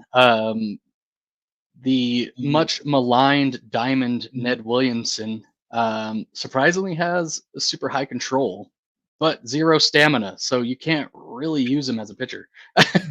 Does he seriously have 0 stamina? Yep. And So will the game allow you to put him in or no? I believe so. I don't know what he would do. I've never tried him as a pitcher. Him and the new catcher Bill Pierce have a 0 stamina, and I don't know what it would do. Wow. I think it's Bill Pierce. Whenever I have him, they want to put him as my closer when I use the AI setup. But if he's got 0 stamina, that is odd. You'd think they'd have at least one. Especially, I mean, these are decent ratings. Like he could actually help you in the bullpen. But yeah, I think someone in the other day mentioned like a Ned Williamson in a 5L or something like that. And I was like, that, or like the 5L would be Ned Williamson and then lower level cards. I'm like, that wouldn't be that bad if he could be used as a pitcher because he's a good 5L card, but no stamina. And then there's that perfect dead ball player too, or I don't know if it's dead ball, but earlier era. Who is the meme for one of the worst perfect cards out there? Luke Appling, I think, has been doing that a lot. Yeah, Luke Appling. Okay, fire away. Let's keep this rolling. Okay, we're going to go on to the 9th question, which deals with PTCS rewards. Since I was lucky enough to win a championship there. We're going to the highest reward, which is Vlad Guerrero. And Vlad Guerrero had 9,059 plate appearances in his career. How many times did he strike out? Is it 985, 737, 1496, or 1328? Yes, he was known to strike out the odd time. So I definitely would not have got this one right because we'll wait a few more seconds, people to get their answers in. Yeah, I took all of these numbers from random stats he had in his career, but one of these was strikeouts. Oh. Yeah, I thought it would have been higher, but I'm curious the ratio as an Expo compared to like as an Angel. If he struck out more earlier in his career, later in his career, or if it was pretty equal. And yeah, I mean, the answer here is 985. So he had under 1,000 strikeouts for his career, despite being known as a player that swung at everything. Yep. 985. Yeah, I would have thought it would have been higher than that, but here you see the receipts, 985. And I guess we can kind of take a look at his career in Montreal. 88, 1 year in Montreal. So yeah, he struck out more with the Expos, 95. Looks like 48 career low in 2005. So yeah, he did much better in Los Angeles. Baltimore. See, I never would have guessed. If you asked me what career or team he finished his career on, Baltimore would not have been on my radar. I cannot remember that at all. Scores after question number 9. VR Mine quickest to ring in, and Fussmucker remains the overall leader. And Cubs fan Steve with 16,984 points, currently in 4th place. Well, we've got, I think, 3 or 4 questions left? We have 4 questions left. All right, 4 questions left, including your Dave Steeb puzzler. We'll be back after the break, back in 2 minutes' time.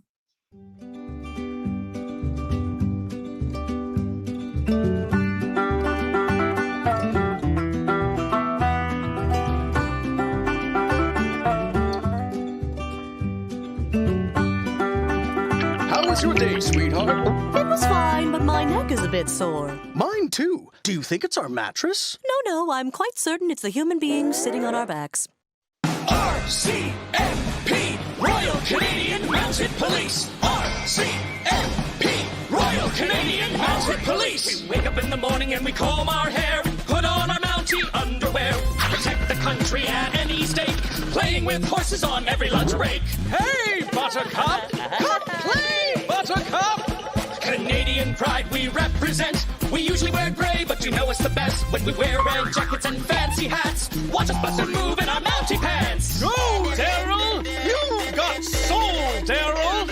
Go, Daryl! Go Daryl! Go, Daryl, go! RCMP, heroes on horseback from sea to sea. RCMP, Royal Canadian Mounted Police. In all of North America, they're the largest force that cares for ya. RCMP, we're the Mounties! Like the police, but for the whole nation. Protect the PM in every situation. We're the fighters of federal crimes, like people producing fake dollars and dimes. Hey, Bill! That looks like a fake bill!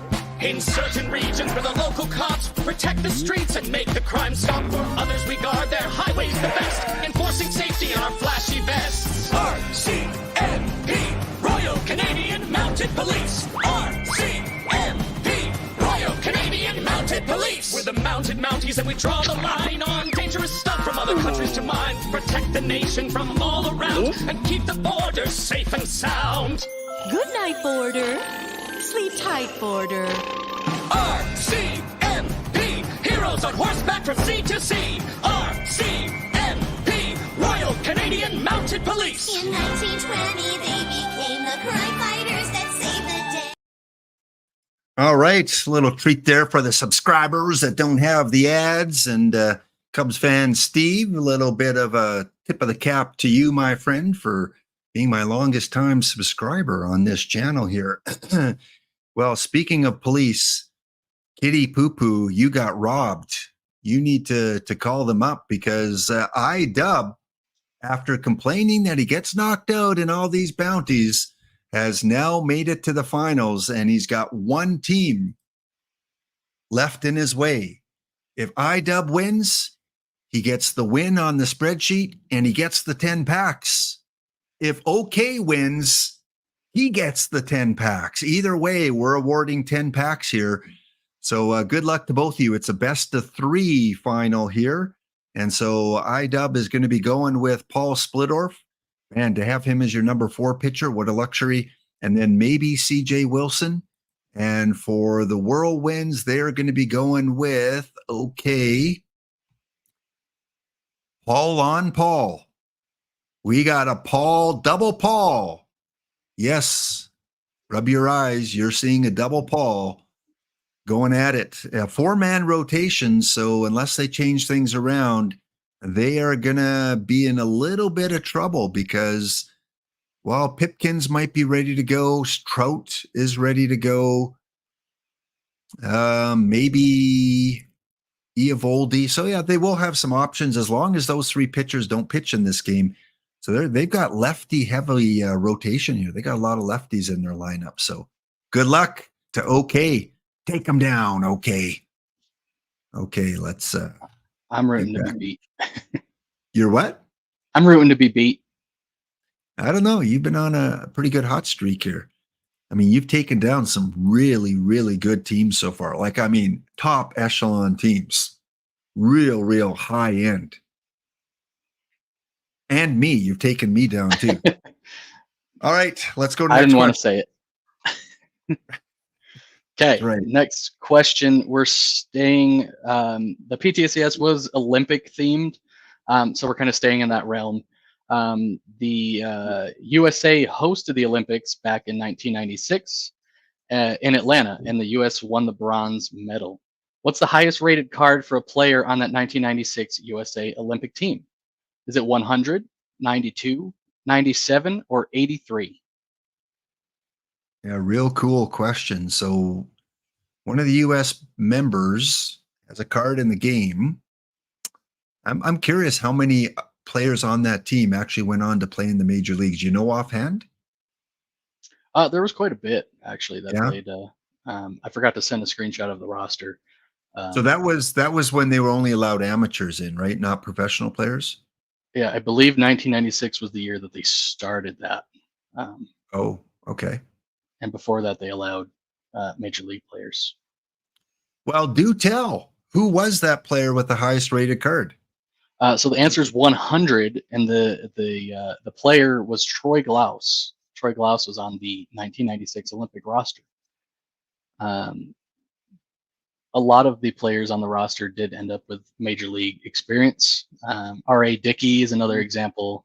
Oh. Jeff Weaver, Jock Jones, as some examples. But Troy Glaus is the 100 that we have a card for, big power guy. Only a couple people got that one right, including Sean, was very quick to ring in on that one. And Fussmucker in first place, and Cubs fan Steve still hanging on to fourth place right now. So we've had our two leaders kind of hang on to their spots right here. Well, 3 more questions, and one of them is a Dave Steve one. Let's go to question 10. So the next question, we're kind of going back to Diamond, and just a random Diamond question. How many Diamond cards are of players with the last name of Johnson? Is it 4, 6, 8, or 10? Remember, only diamond cards that have the last name Johnson. The thought of this question was just the new Randy Johnson that came out, being a card I really wanted to add to my team, and so I was looking him up. Is he the only and then, Johnson? Is he the only one you have on your team? I don't have any right now. Oh, not even Randy. Randy's not good enough to make your team? He's too expensive right now. I spend all my points on Okay. random stuff. So. Okay. All right. Answer is in, and it's The answer is 6. There are 6 Diamond players with Johnson, Randy, Charles, Bob, Termar, Walter, and Josh.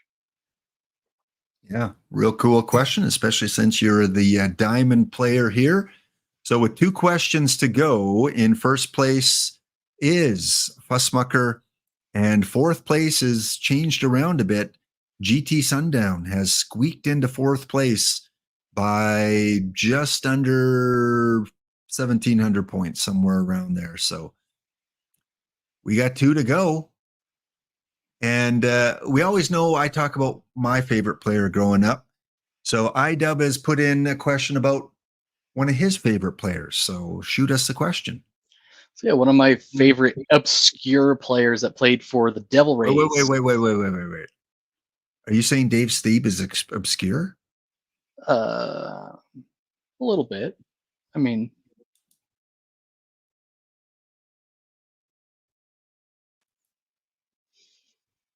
obscure in a good way. Obscure in a good way. Oh, okay. Oh yeah, I missed it. Kitty Poo Poo was the first to ring in. Kitty.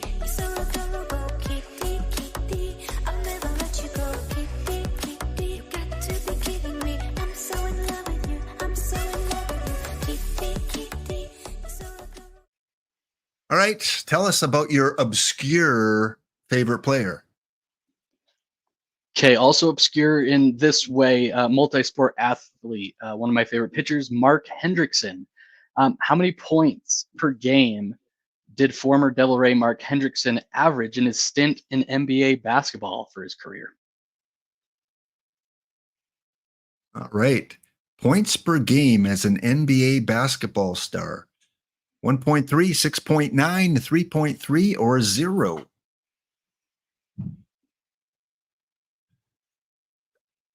Are you a basketball fan? I used to be a lot bigger of a basketball fan. These days, it's not as exciting, but I still follow it a bit. And what is the answer? The answer is 3.3. Good enough to play in the NBA, which is kind of cool. He was a Washington resident for all the Washington people out there. But yeah, 6'9", and then came over to the pitching side and was okay in the major leagues. But it's pretty cool to be able to play NBA basketball and in the Major League Baseball. I'm curious, why was he a fan favorite for you? Like, what was it about him? Was it just the fact that he was a multi sport athlete, or? Part of that, and just because I liked a lot of tall pitchers at the time, like Randy Johnson and such. He just kind of fit that mold with Hendrickson, Johnson, John Roush, just kind of these big giant pitchers. Just always interested me. Okay. Well, we have our Canadian question up. Routine on the show here is you make up questions for trivia. You have to have a Dave Steeb question at the end. And let me ask you, have you been up to Canada at all? You visited this wonderful country? I haven't yet, but I've always wanted to go to the Calgary Stampede up there in Alberta. So the hope is one day to get up there for that event. Hey, well, that's only a few hours away from me. If you ever make your way up to Alberta, I mean, that's the closest province, I believe, to you is Alberta. So we're probably, a 8-hour drive or something like that. We can meet in the middle at a place called Red Deer. Have you heard of Red Deer, A-Dub? Does it have wings and things? No, but it has a Peter's Drive-In, which is even better. The best fries and burgers this side of the Rocky Mountains. Yes, Peter's Drive-In. What such an original name. Those of you that are from Alberta will definitely know Peter's Drive-In. Yeah, Red Deer is Edmonton and Calgary are the two main cities, and right dab in the middle is Red Deer. So half of them are Oiler fans and half of them are Flame fans. So kind of stuck in the middle with you. Give it to us, Dave Steeb. Sounds like Bring a plan. it. So yeah, the obscure Dave Steeb and his question. Whoa, whoa. You're sounding like Twipped and all the Detroit Tiger jokes. Okay, you're overusing that word now. Come on, tone it down. Find another, get a thesaurus. Come on. So at the point of the end of his career, Dave Steeb did play one game at Tropicana Field in his career. He had 3 strikeouts in that game. Which Devil Ray did he not strike out? Was it Paul Sorrento, Aaron Ledesma, Fred McGriff, or John Flaherty? Jeez. Strikes out 3 players. That's still pretty good. That's not obscure. Only one game he played in Tampa Bay. Well, I guess, yeah, with in 1998, I think you said it opened up. So, yeah, that was his last season and the first season to Tampa Bay. So they just never really had a chance. And he was in the bullpen at that point, I believe. So yes, he was. Chat, here's a question for you. No free bonus points here. Who did Dave Steeb come in to relieve in this game that IDub is mentioning here? His only game in Tampa Bay. He came in, I think, in the 6th or 7th inning. Who was the starting pitcher that day for Toronto? Let's give it a few seconds. This would have been, I don't know which year it was. If it was, must have been 98. Yeah. 98, yep. Yeah. Well, here is the answer. You see at the very top of the screen here. Smucker called it in the chat. Yeah. One legend giving way to another legend in this game here. And yes, they're both legends, A-Dub. All right, answers are in. It was, who did he not strike out? He didn't strike out the great Fred McGriff.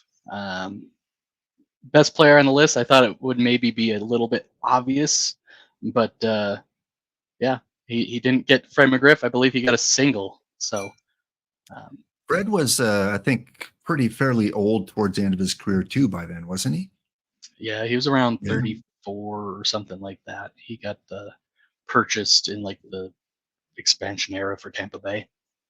And man, not a lot of big names on Tampa. Looking at it, Rich Butler, Flaherty, Silvestri, Randy Wynn, McCracken. We have a McCracken card. Bob. There's Fred McGriff, singled to right field. Butler, Bubba Trammell reached on an error. So yeah, Dave Steve did strike out 3, and he looks like he might have finished off the game bottom of the 8th, behind 3-5. Steve faces 6, 7, and 8. So yeah, weird thinking of him as a reliever. Well, the results are in. The trivia is done. And our winner, give it up for Fuss. Okay, I'll have those sent to your PAX only team. I think that's Fuss Mucker 3, because I remember that. And finishing in 4th, very, very close. In fact, about 100, 200 points was VR Mind. So VR Mind, I will send that to your PAX only team as well, because I'm familiar with that one, if that's okay. So there we go. Great questions, fun trivia. And thanks for everyone for participating in this week's trivia. If you want to design trivia, you don't have to come on the channel, but if you want to design 13 questions, just reach out to me, and I will kind of give you the parameters of what I'm looking for in terms of the questions. Bet you had some fun thinking up some good questions there, huh? They were hard. I definitely commend you for thinking up questions every week, because it was hard to find 13. Yeah, I know. I'm running out of Dave Steve questions. I'm glad when other people make it up, because like, no, I've asked that. What was Dave Steve's favorite subject in grade 3? I don't know. Okay. Well, main point, last part of our show here is we're going to get you to talk a little bit about your experience. You're new to Perfect Team, but you've come out of the chutes really quickly here, and you've had a lot of success. Why did you focus on Diamond? Why did that kind of become your area of specialization? I saw a lot of the lower levels being filled up by a lot of experienced players and combinators. And so it was kind of like, if I want to try and find a niche in this game, I need to find a niche in this game. And reusing the word obscure again, low diamond was just like this random tournament that was out there. And so I started with the low diamond tournaments, and I was doing really well at first. So it just kind of became my thing, and I branched out to, the tournaments around there like gold and diamond, but low diamond has always been like the first and main love. And so low diamond, yeah, that's I don't know. I'm going to bring it up on screen here. I just want to hop into the bounty quick just to see. We should be done or close to being done. We do have a winner. We do have a winner. Well, don't know if we played enough to have 3 games, so that might be a sign that iDub does not get the victory, being the guest on the channel. Let's see.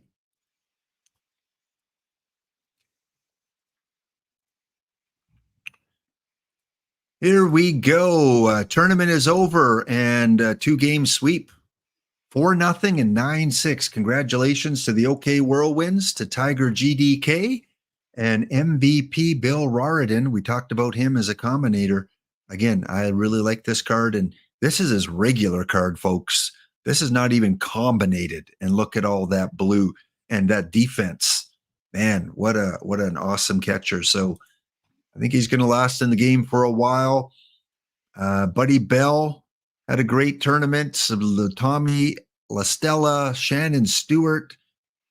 Combinator was Cy Williams. Finished hitting 500. Wow, 9 for 18 at the plate. Couple doubles, 8 RBIs, and 4 home runs. Good card there for OK. So OK Whirlwinds, I will use this name here, Tiger GDK. Tiger GDK. Any comments being the loser today in the tournament?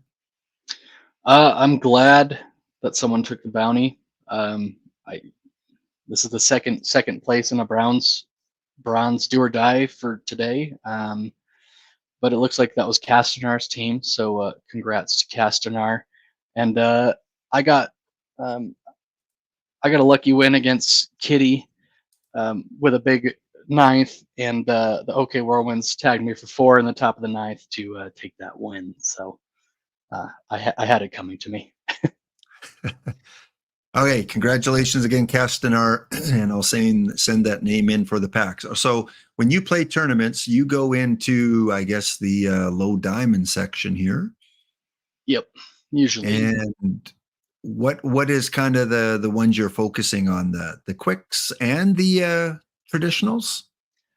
Mostly just the low diamond and the daily low diamond. Sometimes I'll try and get into the weekly low diamond, but not usually. Just because Ah, I never know when they fill up. But the daily low diamond has been like my favorite daily tournament, at least to be part of. and it looks like a lot of usual suspects in there. You've got Spore in there. You've got we mentioned Fargo in there. Yeah, Orlando Kingsman. you're seeing a lot of people Mm. come into the diamond ranks recently. Cheeky, smiley face Jane, Spore, and then there's always Underdog, Enrique, and stuff like that. And so you're seeing a lot of um, gradual moving to low diamond, which is cool to see, but it makes it harder for sure. You play the weeklies too, like the Thursday low diamond? No, doesn't look I like you're in. have, but I just never know when they fill up, and I always Okay. like, all right, if there's spots open, I'll join it. But then I'm like, oh well, I need to join this one, and never do. But And again, you qualified for both PTMS areas, right? Was I correct in that? yeah, so my main team qualified for both, and my theme team I think got a decent ranking in the draft one too. So that was kind of cool to see. So in the last PTCS rankings, IDub finished ninth overall for the 5 or 6 week period there. So in the top 10 in the last rankings, and in the current rankings, we've only played a week so far. So again, I don't know, take it with a grain of salt. Only 1 week has been played. And it looks like maybe you've had a little bit of a rough week. There you are, Yeah, 40th. 40th. Yeah, yeah, It's 40th. been a bit rough. But like you said, a lot of new players coming into Diamond now, so maybe you might get a little bit more competition there. And I'm going to let you kind of go over some of the slides you sent me and give some advice. At the end, we're going to show kind of your meta, what team you used in the Diamond PTCS. And then we're going to finish off just opening up a roster builder, looking at the Diamond cards I have, because a lot of beginners don't have Diamond cards, or even if they're not beginners, they have Diamond cards. They never play Diamond. They're sitting in their account. You're going to help me just based on what I currently have, what you would recommend if I wanted to get into a Diamond quick. So let's do that rather than, looking at all your good cards, because most people can't afford all those good cards. Who's your Yeah. on your top of your want list in Diamond? Randy Johnson. That's the top of my want list. He's going, I think right now, last 10 is about 70,000. So I'm hoping to build up some points to buy that one. But yeah, in terms of low diamond, there's some tourney cards I want and everything. But Randy Okay. Johnson's the main target right now. And we did get, I think we got one diamond. No, we got, I think just one diamond today, right? One diamond card. I'm looking at them here. I think just Billy Wagner was the only diamond card. It's a pretty We small also got set today. Yeah, we also got the Matt Cain perfect game card, which I really Oh, like. right. So yeah, Um, two. So we'll look at those two diamond cards and kind of get your opinion on them a little bit later on as well. But take it away. Tell us what we're looking at, and again, try to keep it to a beginner kind of level. We don't need to spend too much time on each slide because we have a lot to kind of go through. But for kind of sure. go through your process on what you do to become a high echelon diamond player. So yeah, I really like to use data to at least aid my decisions. I look at a different team and then kind of use my own data to kind of confirm what might be good and what might not be good. And so the first couple slides are just kind of using data to build a roster. And I know Chess Safari has been doing a lot of that with a different sort of method with the ELO, which is more like modeling compared to just kind of using some raw stats from tournaments and just kind of seeing what might be working. Um, So this is just a basic like rundown of what I do.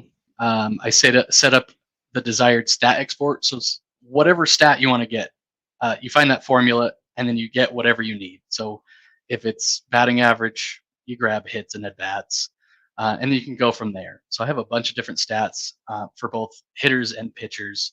You set up that export, you can save the export in game, and you can just kind of go through that anytime you want. And you can filter by positions or whatever you want. I usually just do batters and pitchers. So you set up the export, you go to the report section, write it to a disk, and then you copy it into whatever spreadsheet you like using, Google Sheets or Microsoft Excel. I prefer Google Sheets because I'm not good with pivot tables on Excel yet. Yeah, I mean, I can use that to build tables as kind of shown there. So it's a lot of copy pasting. And then these are sort of the tables that I'm using determine the cards. And so I went kind of position by position based off what I'm seeing in the data. And what I like to do is kind of look at these different like WOBA, OPS, and WAR by 600, which is WAR by 600 plate appearances. So here are your catchers in low diamond. I've updated this recently, but these are pretty much the same, I think, right now. Well, let me ask you a couple questions before you continue, because again, for someone looking at this and going, what the heck am I seeing here? Some things that jump out. And I know the answers because I've seen this on other streams, but beside each player, you have like a -1 or a 5. What's the significance of that number? So that number is the combinator level of the card. So the -1 is your general basic card, going up to level 5 for the combinator. So you can filter by name and kind of see the differences between the combinator versions, which I just kind of added to. Okay. So now looking at the catchers here, once you have all your data and you see all these numbers and you're looking for, okay, based on my data, who should I be using on my team? I believe are these all just low diamond catchers, or are these all diamond catchers? So yeah, this data, this is all low diamond. Okay, low diamond. There's So what would you target here now as pick me 2 catchers based on just your data here, not looking at the card, just looking at the data. First of all, who are you using and why? So the first one that jumps out, the big bat, is Jason Kendall. His defense is not good, but his WAR shows that his defense isn't limiting him that much, to my knowledge. But his WOBA, his OPS, is like far above the other catchers. So if you want a low diamond catcher, and he was my catcher in the PTCS tournament, Kendall he hits a lot compared to other catchers that they're usually used just for defense first, but there's no other offensive catchers like Kendall. And you see his WAR, like, again, far and above Cy Perkins there. Now, how much emphasis in low diamond you put on defense for catchers? Is that going to come into play at all? Or like, is there anything on this chart other than WAR that kind of adds in that defense? I used to take defense, but it became a little bit more than I wanted to do. Usually the WAR will include defense. You see that more for shortstops and center fielders, but a little bit for catcher. But personally, especially with quick tournaments, I don't care too much about defense. As long as it's usable, I'll use it. So I guess we should add that we're looking at tournaments here, not league play, correct? Or would this apply to league play as well? I usually like more catcher framing in league play, but I'm trying out the new Joe Mauer right now in league play, so I guess I can't say 100% that I need that framing. So you can use it. Okay. Now, when you're selecting your catchers, I mean, you won the championship, you put some thought into your roster, I would think. Once you say, okay, I'm going to take Jason Kendall for your backup, is there anything specific you look at, or are you just looking at the data at who the second best catcher is, which would be Cy Perkins? Yeah, generally you use the data. For the PTCS, you only had to use diamond, so that eliminated guys like Pudge Rodriguez, Buster Posey, Joe Mauer. so there wasn't really a great second option. So Perkins kind of fit in there, and he has really good defense. So I Okay. probably like the defense better with a backup catcher, but Perkins shows that he's a good hitting catcher too. So And did you play Kendall both ways? I did, yeah. Okay. Which again, he's got a profile that looks like it could play both ways there. I mean, weaker against the righties, but let's move on to the corner infielders here, first base and third base. Interesting. Usually people have just first base and then third base, but you kind of put them in together. Is there a reason for that? Are they similar profiles you're looking for? It was more just to not overload with the slides. Okay. Just kind of give a general corner infielder sort of idea, sort of look at a build and everything like that. So is this does this mean you have a Combinator 5 Jim Gentile, or is this just someone you play a lot against has this card? Yeah, that's just all the level 5 ones that come up in the data. So I don't have one personally. I use a Prince Fielder level 5 at the moment. Okay. But So he doesn't even get in there then, right? Are you saying that the non-combinated Prince Fielder has better data than the 5 combinated Prince Fielder? so this data is a little bit old before I upgraded my Prince Fielder Okay. and actually put him in. If I did some updating last night, but the Combinator one is really good. But at least as of posting this, I don't have him yet in there yet. So, all right. So on your PTCS roster, who are your corner infielders? And based on the data, would they be the same based on this chart? Yeah, I generally use kind of a mix of these. I want the Edgardo Alfonso card. I don't have that one yet, but he does really well at second and third base. I don't actually remember all my ones there, but I used Prince Fielder as my first base. He was my only combinator that I used. Third base, I think I used. We'll We'll show see that later. in. I'm not Yeah, sure. we'll but, show that in. and then Okay. Ryan Howard is a really good DH against righties, at least. So he's definitely a guy that I suggest. But all of these cards are usable at various positions, and generally I'll try and use these to build that roster. So for those that want to build a low diamond quick or a low diamond daily, are there any difference in composition in terms of, okay, let's talk about defense again. For your first base, your third base, are you evaluating defense? Probably not for a quick, but are you for a daily or not as well? For third base, if they have good enough third base, I'll consider some defense there. First base, I don't care about defense. I'll use whoever is not DHing in first base. But generally, the penalty. So sometimes I'll put the higher BABIP guy at first base. I think I use Norm Cash in PTCS. So he has a high BABIP, and so I used him at first. Okay. So is Norm Cash, in your opinion, the best non-combinated card at first base right now in low diamond? I think Delgado probably passes him, but Cash is attainable if you play tournaments and you win that high diamond choice pack, and he's not super expensive.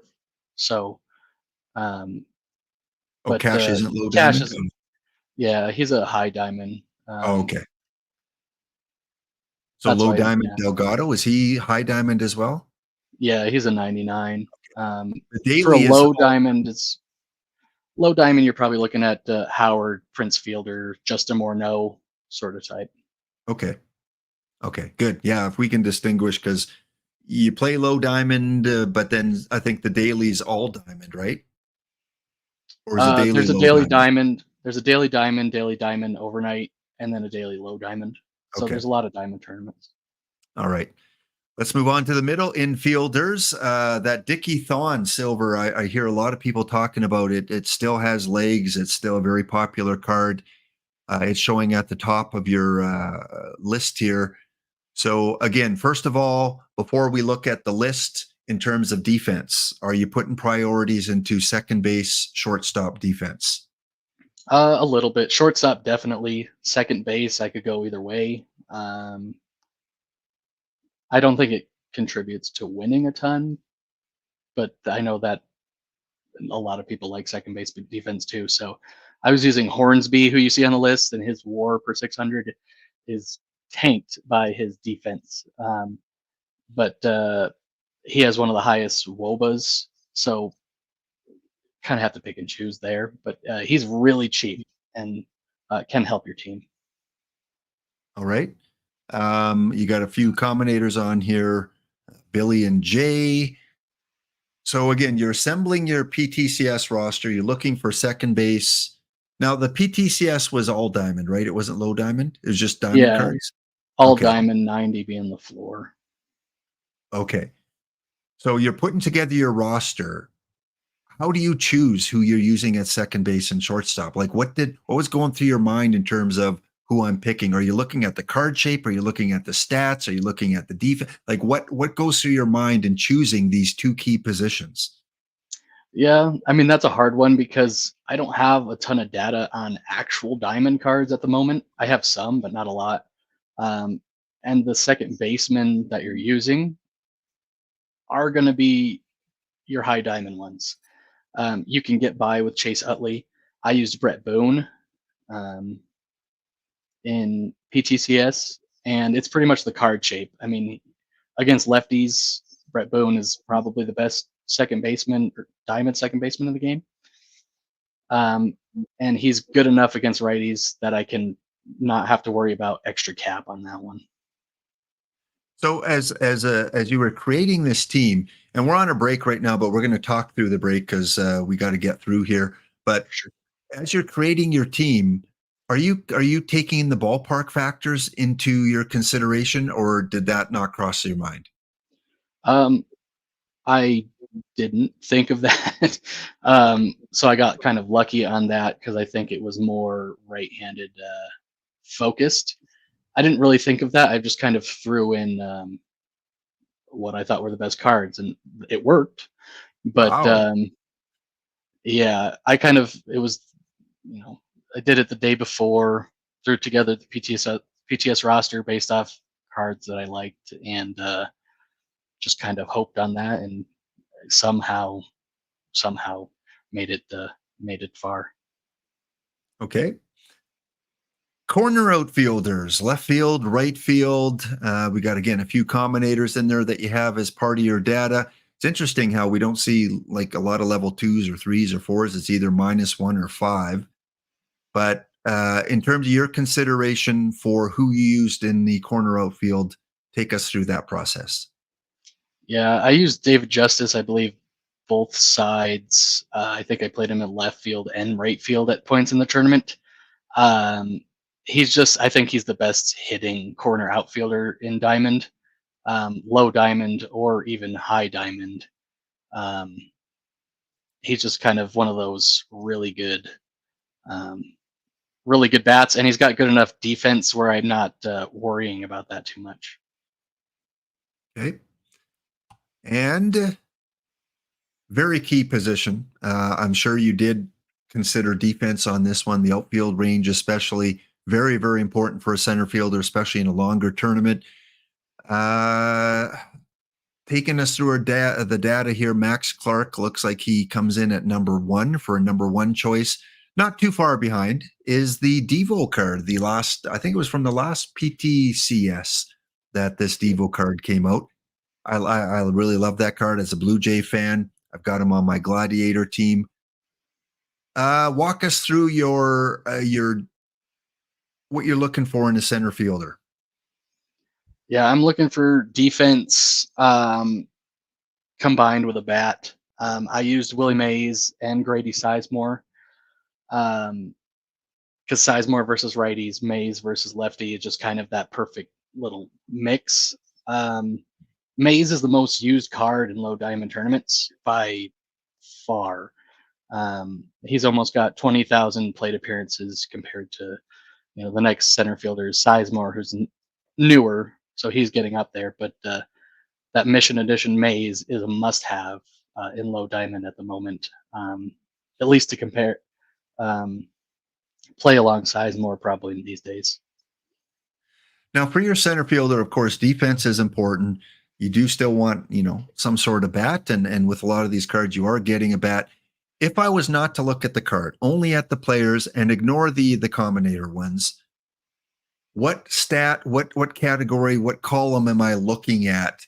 Again, ignore the defense for now, ignore the combinators, and I pick two of these guys. What am I looking at for stats to pick two?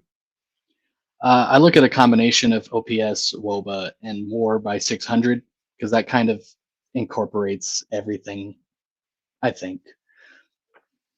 So looking at this with those three, which one do you lean to? Do you lean to the WAR? Do you lean to the WOBA? Do you lean to the OP? Because there's differences between each of them here. One's a better WOBA guy, one's a better OPS, one's better WAR.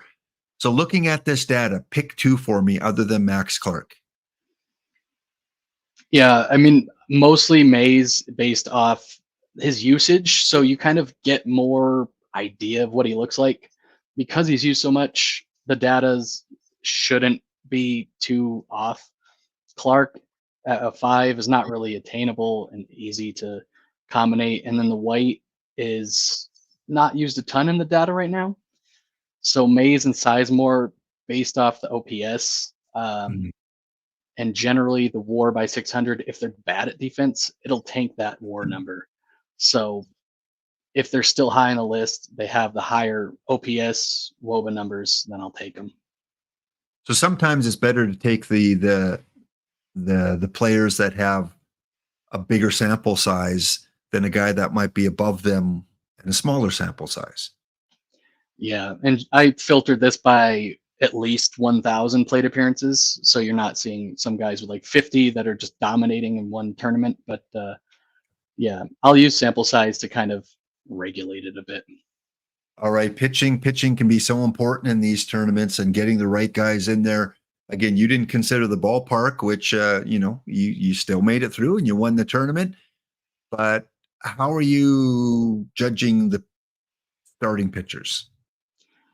Pitchers is hard. I use the WOBA against the R-WAR out of 180, which is R-WAR out of 180 innings pitched, to kind of normalize it a little bit as well.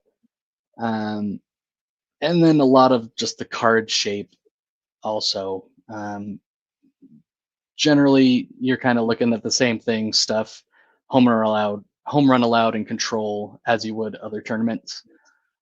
But I think stuff is just more important at the higher levels. And we see that here, home run suppression, control, and stuff for Jacob deGrom. I'm sure you must have had him on your team then. Is it the best, in your opinion, the best low diamond starting pitcher right now? In terms of diamond cards, yes, the Carlton card has got a lot of traction, the mission reward, Steve Carlton. But deGrom is my favorite pitcher. He's a right-handed pitcher, which is usually better off, as you'd say. And then, yeah, I mean, there's a lot of data. He's the most used starting pitcher out there, and he's pretty cheap right now. He's like 15,000 last 10 or something like now. Oh, and he's good in league play, which is kind of like what's helped me a lot, because if you play the high level tournaments, you have cards that are going to do good in league. Yeah. So that helps kind of mix things together. Are you one of these managers that tries tricky things or different strategies where you're in a tournament and you go with 5 lefties or 5 righties, or are you just going with the best pitchers regardless of arm? I'm just going with whoever I think is the best. I want to include some lefties and righties in there, just to not have like one all righties or all lefties. But yeah, I'm just trying to find out what's the best ones and hope it wins. But again, maybe in a perfect draft or something where it's a ballpark that's lefty cheese or righty cheese, maybe you do something more like that where you try and favor one side or the other. But for sure. Okay. let's go on to relievers. And in modern environment, are you more of an 11 pitcher, 12 pitcher, 13 pitcher, or does it fluctuate with you? I like 12. That's pretty much what I stand at. I've gotten into the two-way player as my 12th pitcher, so it's kind of 11 with a two-way guy just for some mop-up innings. Um, I use Cristobal Torriente on my low diamond team, and I used Cool Papa Bell on my PTCS team to kind of just bridge that gap between an 11 and 12 pitcher team. And what about relievers versus starters in the bullpen? Are you a firm belief that you have to have both, that you should be going mainly with starters? Kind of whatever's the next best card up, I'll use in the bullpen. Depends, the stuff and the pitch makeup. Sometimes you have to take into effect, but it's a tough one to build a bullpen. I feel like my bullpen always gets blown up no matter who I put in there. So Yeah. Yeah, for sure. And like most people, we kind of don't really look at velocity or ground ball tendency a lot. Some do. We kind of look at stamina just to see maybe the role, closer, stopper, that kind of thing, pitch limits and stuff like that. Do you put pitch limits on your relievers? I used to. I don't anymore. I used to have like 25 for some of my more used pitchers, but I've just kind of let them go, and it's worked okay. But we'll see. All right. And this is, we'll put it on the full screen here.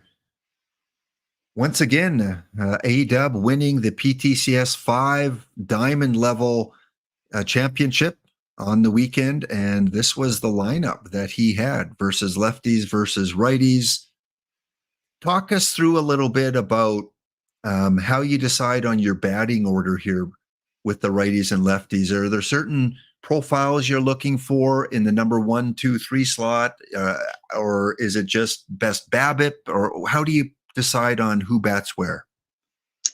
So yeah, it's kind of a like Millstone was saying. I asked Enrique, and that's not completely false. I'll ask him a lot on some choice packs and everything like that, and what cards that he's been using or liked. So that's not completely false. In terms of lineup construction, I usually go I look for a I BABIP kind of combination at the top, and then kind of a BABIP gap a second. Then I go power with a lower avoid K, or just power in general for 3, 4, 5, 6, 7. And then just kind of the next best guys 8, 9. It's not like a true science, but I want to get the guys that get on base or get hits early on. So you when you're looking at power for the middle of the lineup there, do they have to have good eye for you as well, or are you only looking at the power bar? It's preferred. Usually I try to take the guy with the highest power and lowest avoid K and throw him at third, so he's not ending the inning on a double play. I know fielder kind of has higher avoid K, but I'll kind of go power I combination, I would say. But also BABIP. At Diamond, there's just all the cards are high up, so you kind of have an embarrassment of riches, or you can. And I know a lot of people, a lot of the really good players out there believe that you shouldn't have more than like 3 righties in a row or 3 lefties in a row, that you should alternate them. When you're constructing your batting order, are you of that belief that you should, kind of alternate lefty, righty kind of thing? Yeah, in general, pretty much. My early teams had almost all lefties, and it was working. But I try to have a mix, just because, especially if it goes in an early era, you can have some guys come in just to face lefties, and then you're kind of out of Yeah. there or something like that. So I try to mix it up if I can. And we're starting to get some questions in chat. We'll do all the questions at the end here. If you have any questions about low diamond players, about diamond players, again, this is one of the guys that has shown some success recently and won his gold league in packs only as well. So he's the gold league champion last week. He's the PTCS diamond champion. In terms of your rotation, when you're setting the order of the 5, because a lot of these pitchers are really close, is there a formula you're using for who gets the ace, who gets number 2, and so on? Not really. I luckily got buy orders filled for Paxton and Rowe the week of the PTCS, so I got lucky on that. Those were kind of, Paxton was like a 99 overall. He's got super good stats, so he's like a high diamond. I was like, throw him in there, and then I have my low diamond killers 3, 4, 5, and then Rowe. I don't even know how he worked, but I just threw him in because he looked good. High control guy. So is that the first bar you're looking at as control for your starter? Or is it home run suppression, or has it got to be a good balance? Probably a good balance, I would think, of the 3. Yeah, at diamond, you're kind of looking at the 300s. If you can ideally get it, 100 stuff, 100 home run, 100 control, and then you have to decide where you want to give up if you have to. So yeah. And your bullpen role. I mean, you got Rio here. Looks like he might be your stopper, your closer kind of thing. He's, a starting pitcher, but you got him in the bullpen as your high leverage guy. Is there a reason why you put him in above the others? Is it stuff? Is it just stats? What is it that makes him your stopper? Yeah, I mean, going off that 300 thing, he was like the closest. I believe he does have 100, 100, 100 on those. And he's got the high stamina, so I do use him as a stopper role, like a 7th and close game with a high leverage, so he can come in anytime and just kind of get the job done. And then the rest of them, I think I just have on middle relief and just use whenever, except for Cole Papa. Yeah, where's Ned Williamson? He didn't make the team this time. There are some teams that try and use him in low diamond quicks. I don't know why, but I guess just to say they used him. Yeah, with 0 stamina, but he's got the highest control of a two-way hitter. All right, questions in the chat. If you got some questions, is Candy Jim viable in low diamond in your opinion? Yeah, I mean, I've used Candy Jim a lot. And he's got a ton of power, good BABIP, decent eye combination. So if you need a home run hitter, he's really good defense. So yeah. Okay. Let's see if we have anything else here.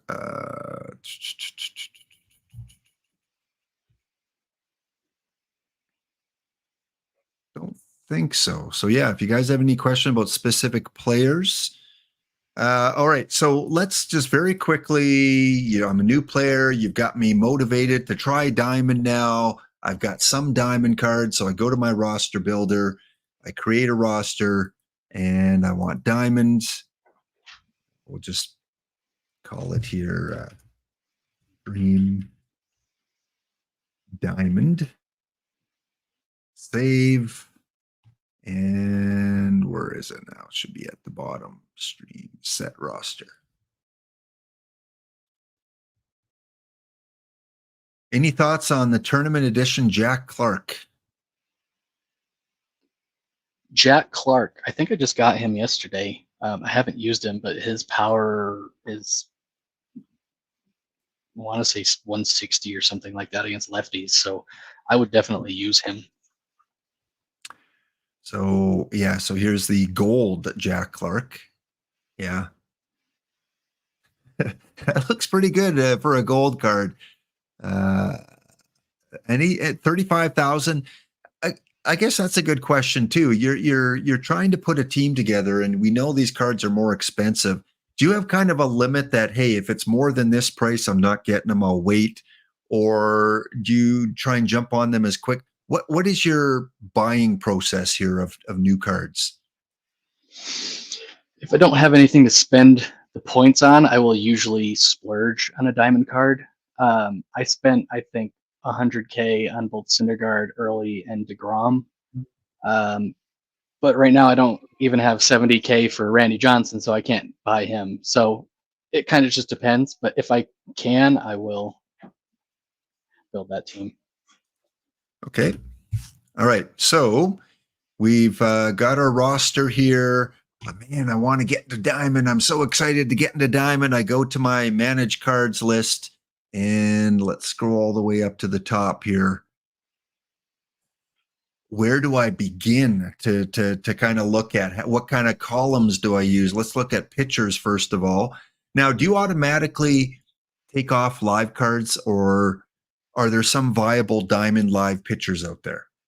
There are a few viable Diamond live pitchers. Logan Webb being the main one.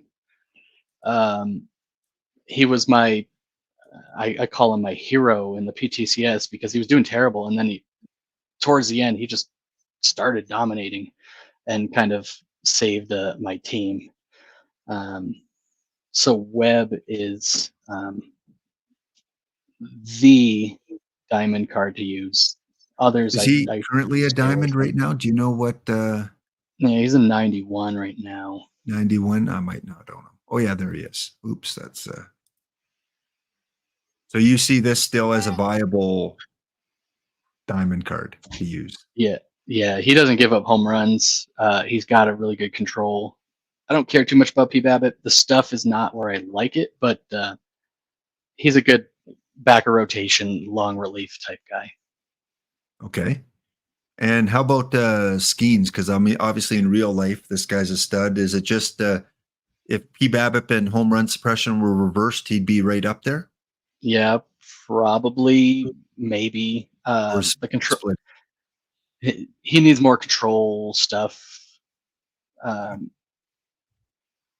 probably Okay. not what I like, but I assume he'll probably go to a high diamond or even a perfect at the end of this. So. Well, you know the cards, you know the names, you know the guys that you would put in. But again, as a new player that doesn't know that, what are you filtering by? How are you sorting these? I've got no stats. I'm just getting into Diamond now. These are the cards I own. So what would you suggest is that next step in choosing cards? So generally I'll throw a filter on of stuff, HRA, and control. Okay. So let me take off all of these here and not worry about lefty or righty, just stuff, HRA, and control. I'll look at the lefty righty too. I'll usually use the filter part right next to that. Okay. Customize filter. So you want to go stuff? Yeah, stuff, control, and HRA. Okay. And what do you want to set as your limits? Generally, I first look for hundreds. So I throw them all at 100. If there's any pitchers that have hundreds in all of them, those are my first choices. Okay. So you're going to have a couple of those. I think I saw Paxton on there. Okay. Just one. So we're going to add Paxton. So, and you can see Paxton's L10 is 18,000. So, I mean, this is a guy that, I mean, if you look at his attributes there, he's a really good diamond pitcher. Stamina being low doesn't affect, like he's probably going to go, 6 innings, 7 innings at the most, maybe? Yeah, I mean, generally, I think my starting pitchers are going around 6 anyways, so I don't need it higher. All right. So now, oops, I guess I didn't save that filter. So let's go back, see if it's still there. Custom, customize. Yeah, it's still there. Okay. So now which one do I drop down? Do I drop all 3 of them down? So then I kind of just go, I probably would drop them down to all 90s next, or if I'm looking for a certain one, then I will leave it. But generally, I'll just drop it to all 90s and then look from there. All right. So for me, I would say, hey, this guy, he's at least 90 in all those categories. I throw him in, right? Jordan Zimmerman, Yeah. the new tournament edition card. Yeah, I haven't used him yet, but he looks really good. And if you win a low diamond, if you get second place in a tournament, you could pick him up What without about having to worry George about Kirby buying him. as alive? When I played live diamond tournaments, he was really good. I wouldn't be 100% against him, especially if you don't have a ton of diamonds right now. I don't see Okay. why not. I mean, I would activate him for now at least. And am I even considering silvers that all have all above 90 in those three categories or not? If you have to, but I think right now you don't need to. Good. All right. I got 3 pictures now. What do I do next? How do I just clear the filter and go to all my pictures?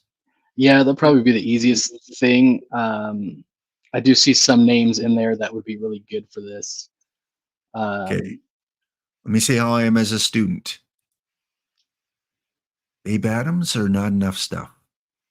Uh, Fringe, I would say, because he's going to give up a lot of balls in play, which to diamond hitters, you don't like balls in play because they can all usually. I got to add Dizzy, right? Generally, I'd go by control and home runs. Dizzy Trout's a guy that I really like. So that's definitely a guy I'd like. All right, so if you're going control and home runs, you talked about the Logan Webb. So we're going to add Logan Webb.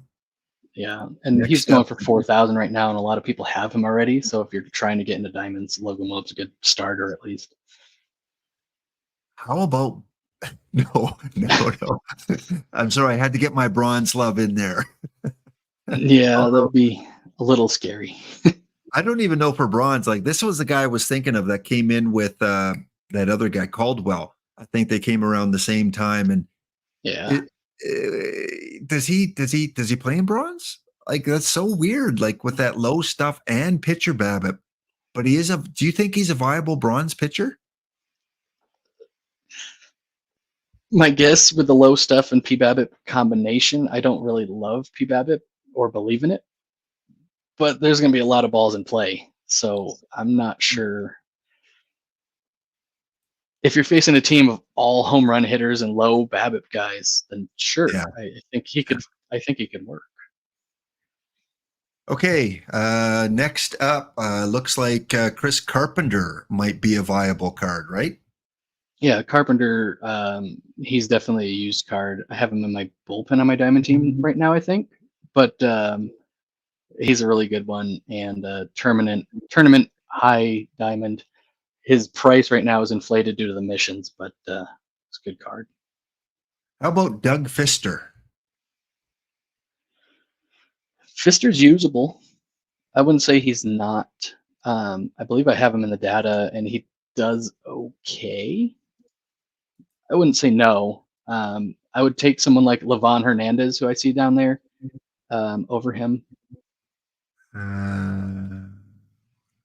Okay, yeah, he fits what you're talking about. Hernandez. Okay. Hernandez is another tournament guy, so it's kind of hard because all those missions kind of inflated their prices, but they were coming down cheap. What about Suarez? I don't see why not. I mean, he might work as kind of a lefty out of the bullpen. I would say that he can work. Any other names jump out at you here? Righetti, very low on the control, but it reminds me of that that card you showed me for your relievers there. That was high up there, like really good everywhere but control. Is the control too low for him, or does he go on the team? It might be, but he might be a fringe guy on the roster. Like if you're not focused on diamond tournaments, he could definitely slot in there, and he's a super attainable card, which is nice. Yeah, as a mission card. Another mission or another card here doesn't have the stuff and we can control. So now are we getting to a point where he's just I mean he's a silver too. So yeah, the stuff the stuff I don't love anyone below 70. There's some exceptions that you can make, like Carpenter and things like that. But when you're going to get balls in play from diamond hitters, it's usually a bad idea. Okay. So let's go and maybe refine our search here. Let's go. You said stuff is at least 70. What's your minimum for control? Depends on the position. I like 100 for starters. Relievers, I can go anywhere depending on the other stuff. Okay, Sometimes I let's drop it down to about 70. throw it 90. And home run rate? I like at least 90. Okay, let's see if we get any results here. Okay, Chris Medlin, again, a very obtainable card. Looks like he can be on the team, right? Because he's got a lot of what you're looking for. Yeah, Medlin was popular early on. I think he does work. He's not like the best in the world, but he works. That about- Cliff Lee is really good. Yeah, there's that Super used profile. gold card and works in low diamond as well. So again, by using your filters, you can come down to kind of a shorter selection of players, and it makes it a little bit easier for you. Rick Wise, how about him? He looks good. I haven't used him just because I haven't gotten a lot of gold tournament cards, but he looks good. And if you need a bat, he can hit home runs. Oh, okay. Now I've got, some combinators. I've got the Nathan Eovaldi, and I've got the Bob Miller.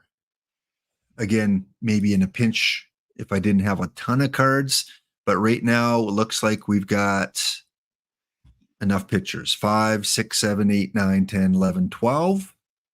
Unless there was someone you saw on that list that was a must-have. Yeah, I think your pitchers right now are pretty good.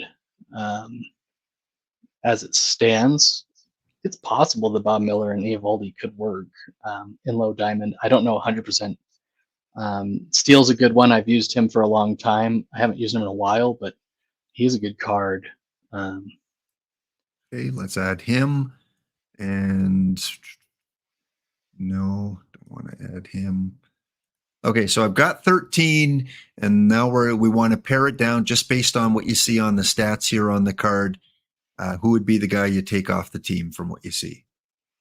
I would probably lean towards one of the live cards, either Suarez, Kirby, or Steele, or even Rigetti. I mean, I don't like the low control, so Rigetti might be a good cut option here. Okay, let's take off Rigetti. Okay, transaction reserve. So Trout, Paxton, Medlin, Carpenter, Steele, maybe move Cliff Lee into the starting position? Yeah, I would probably, if this was my team, I would probably have Zimmerman, either Zimmerman, Hernandez, and Webb in the spots of Medlin and Steele. So yeah, something like this, or Lee even. You do have a lot of good options here. Okay, maybe get Just another kinda lefty depends on- in there. Yeah, if you want to like kind of figure that sort of stuff out, I'd probably use Zimmerman instead of Carpenter, maybe just because of the stuff. But that looks pretty solid to me. And my ace, is it Trout? Paxton would definitely be my choice of ace with Trout as the next guy up. Okay, good. All right, I'm liking this. There's a lot of blue for home run suppression, other than George Kirby. So now, who should be my closer? Who should be my stopper based on what you see? Carpenter, Wise. This is probably one that I would probably make them all middle relief kind of guys, and just kind of because they're all sort of similar. That's probably what I would do in a pinch on that. Excellent. Okay, very quickly, we're not going to spend as much time on the hitters, but we'll go through and kind of go through your thought process on the hitters, catchers, sort by overall, and batting ratings. Okay, so looking at this, I would think you would go for Perkins, right? Because you mentioned him earlier. Yeah, I like And Perkins, and then probably Piazza. Piazza, yeah. Okay. Good. So one that's pretty easy to do. Now looking at all the first base I have available, I think you might go with Cash Yeah, and Norm Fielder. Cash and Fielder. Yeah, Fielder probably a DH option. Cash as a first. And then you probably need a first baseman versus left-handers with that too. But Versus lefties. I have wondered about the Jeff Bagwell in low diamond. I think he could work. I haven't tried him, but I think he could actually play up to even low diamond. Wow.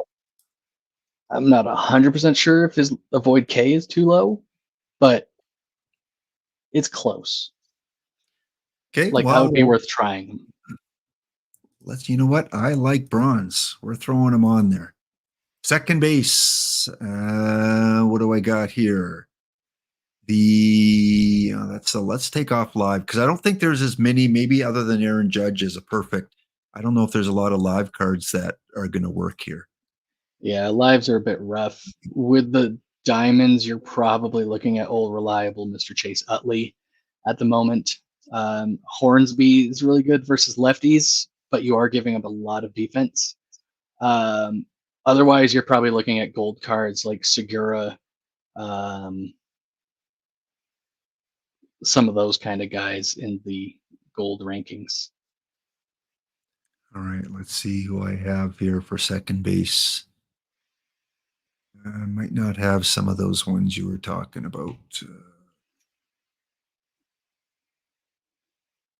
Nicky Lopez was good for a long time. Yeah, if you need defense in a pinch, Lopez is still decent, but Utley's kind of your best option there, I think.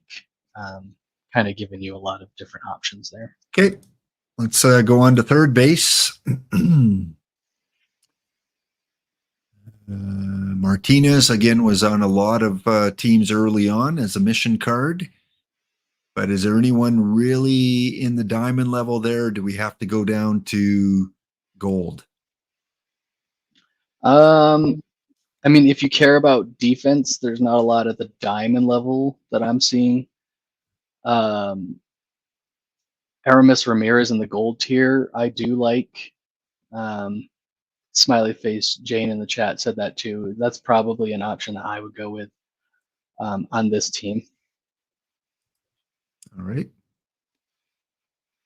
And shortstop, you want your range. I know Cal Ripken, a lot of people are using the Cal Ripken against the lefties, so he looks like a solid option I might want to use. But of course, I own the Joe Tinker PTCS, so I think you have to use him, right? Or do you go Ripken? Yeah, Tinker's probably the guy that you want, unless you have like a Dickie Thon sort of type from PTCS or PTMS. Yeah, I don't have the Dickie Thon, so we'll go with Tinker.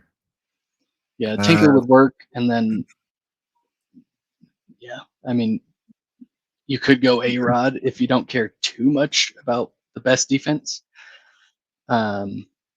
He's a solid hitting card. And is it the Tulowitzki gold that's really good as well? Mm-hmm. Yeah, Tulo's really good. Yeah. Christian Guzman even has gotten some use to silver card. All right. Well, let's see if I've got Guzman here, just to have some fun and throw him in. There he is, Christian Guzman. And then I'll enter this team, over the weekend and come back on Monday and kind of show you guys how it's done in the quick. So we'll spam a lot of the diamond quicks.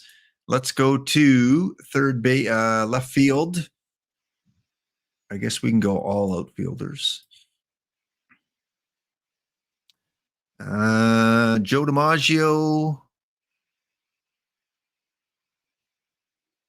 The ones that stand out to me is the Devon White as a center fielder. Mike Greenwell, I do like as a right fielder against righties. I used the Shane Mack Gold for a while in left field, and he's pretty solid. All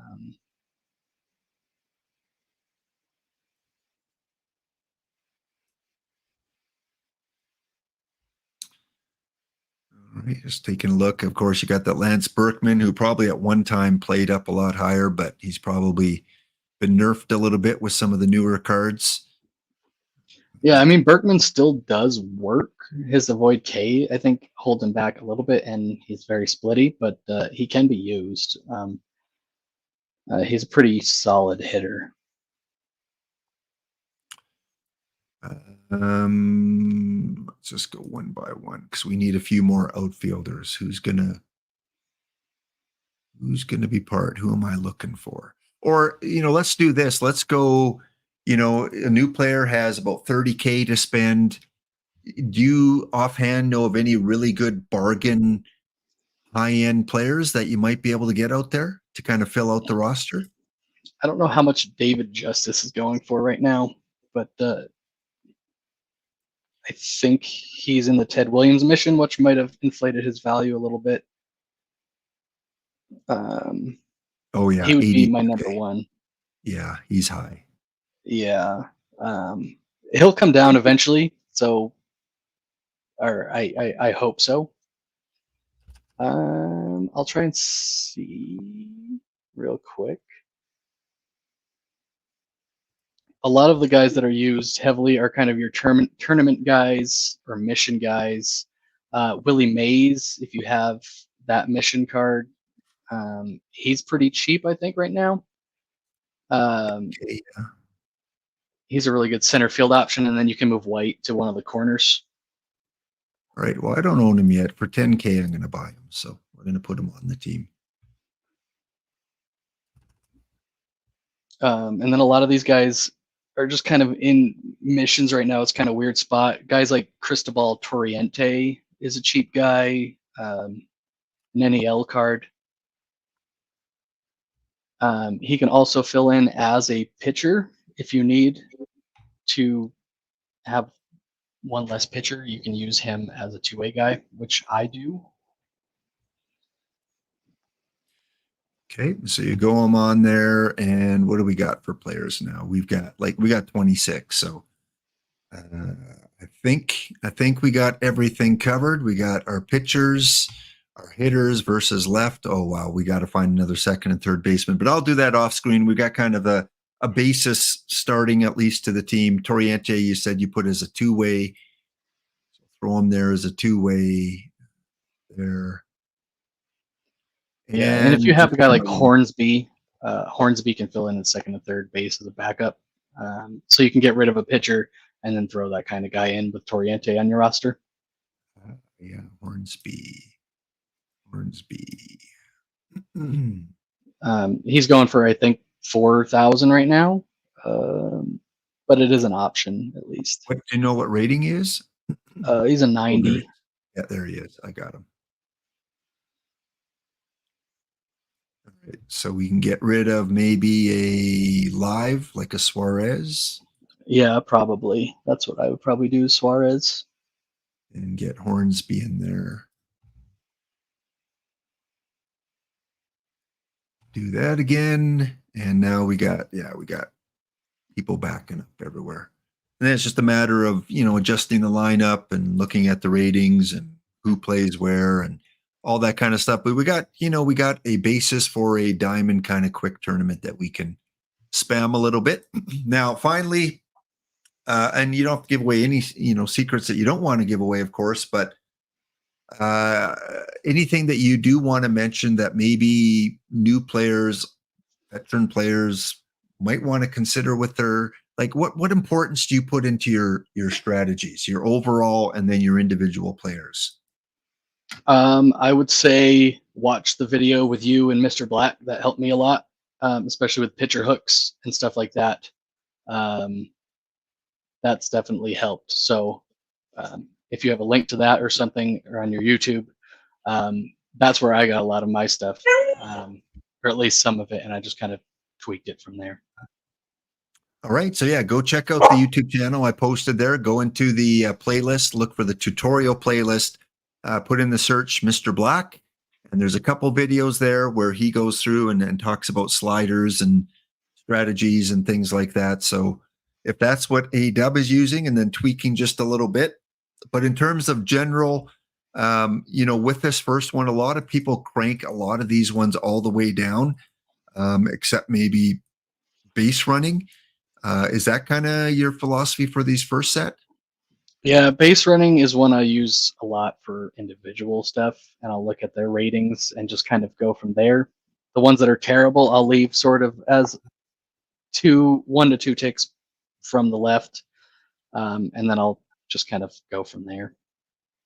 Okay. And Mr. Black talked about intentional walk being cranked up. Are you in that belief as well to crank up intentional walk? I think I just have mine just in the middle right now.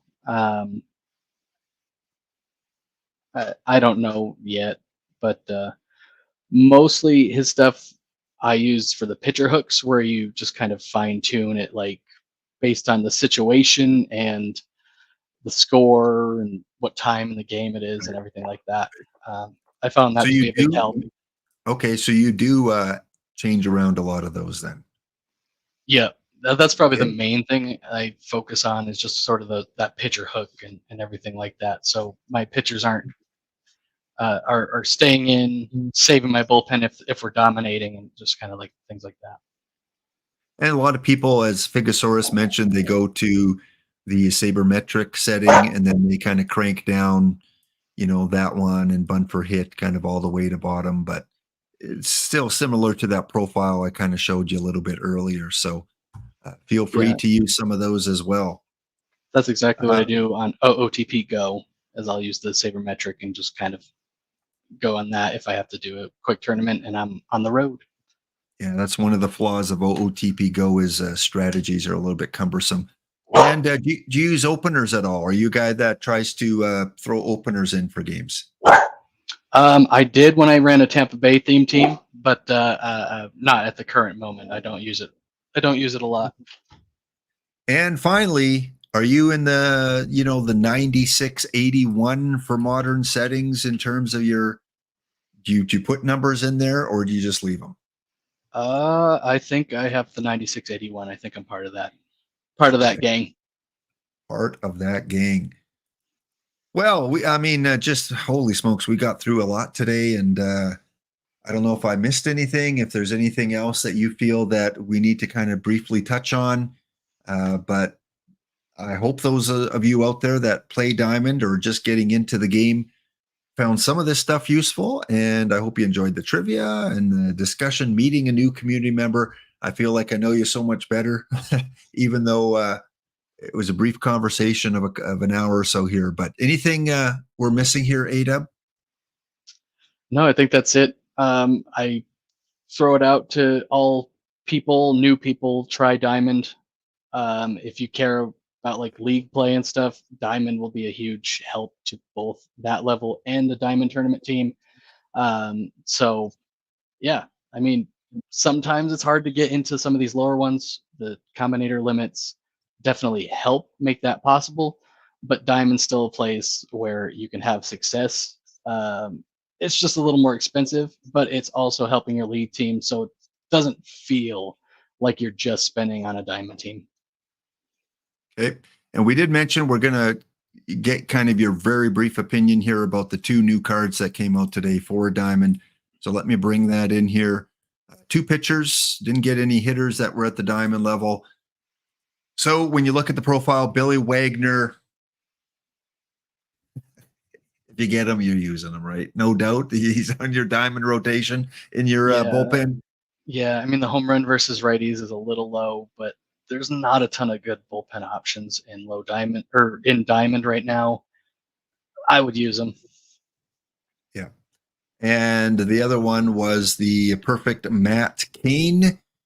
Again, he's a little bit low in stuff. I know you like stuff of at least, 90 or preferably 100, but as a 94 low diamond, is he up there with kind of the James Paxton and some of those other guys? Yeah, I mean he's low diamond. I think he's around the same tier-ish with Levon Hernandez. So I'd definitely have him as sort of a mid-rotation guy, probably behind DeGrom and Syndergaard. So it's probably him around Levon Hernandez. I would definitely use this one. Yeah, and that's another one we didn't mention was Syndergaard that I guess I didn't have him on my team there, but he came out early and he was dominant. And you still like that Syndergaard card as a card to play? Yeah, he's one of those kind of 300 guys, and his PBAP is super low, but he's going for like 12,000 right now, so super cheap to get and a good stepping stone into low diamond. Him and DeGrom both you can get for under 30,000 combined. So Yeah, and two pillars of your pitching rotation. All right. I know you've been pushing people to play more Iron Quicks as well. I think that was you, right? That was pushing the Iron Quicks. Get more Iron Quicks going. It's of the three new ones. That's the slowest one right now in filling up. But sorry, I pushed the bronze. I like the bronze. Can you bronze say? is fun. Yeah. Iron's fun too. Yeah, But, and you have to worry about the stack it's- combinator teams because you're only allowed one for those quick ones anyway. Well, A-Dub, I'm sure we'll see you around. Thank you so much. I mean, you've given up so much time today and doing the prep work with the trivia and with your strategies and all that. So big thank you. If those of you in chat say thank you to iDub, we'll see you amongst the chatters in the future. And if you have anything else in the future that you think is important to share, doesn't have to be this long of a segment. We can do 15 minutes, 20 minutes. But if you feel like, hey, Lap, I need to get this out there, you know where you can find me. I appreciate you having me on, and it's been a really fun time. Okay. Helped Good. clear the nerves a little bit, so I appreciate it. It's good. And shout out your Twitch channel, just in case you are streaming at some point, people can catch you. The Twitch channel AW. That's where I stream from. I also have the AW13, but the AW is where I do stream from on occasion.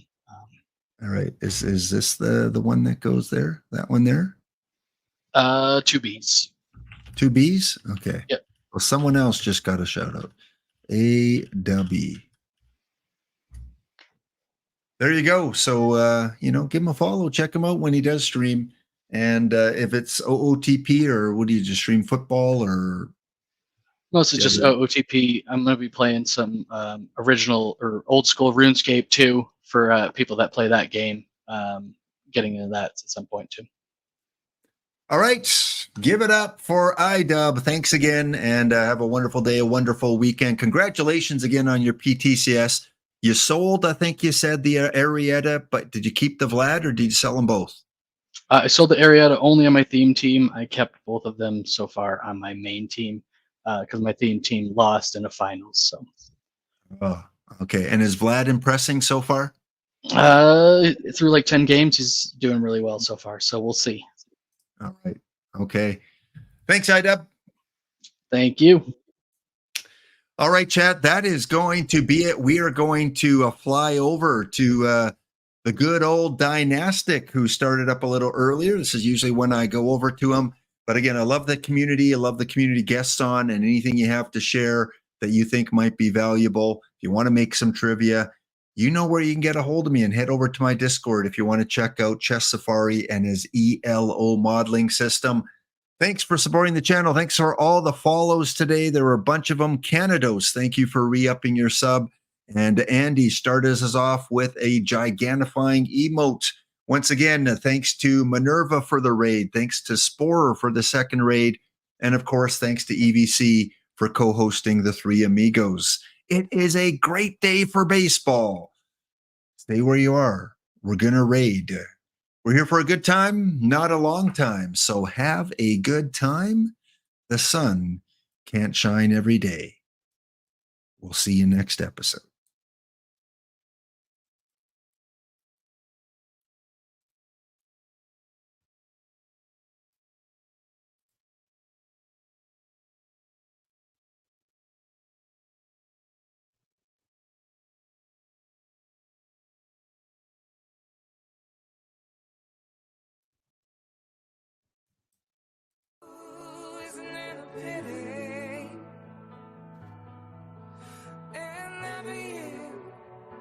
share of tears.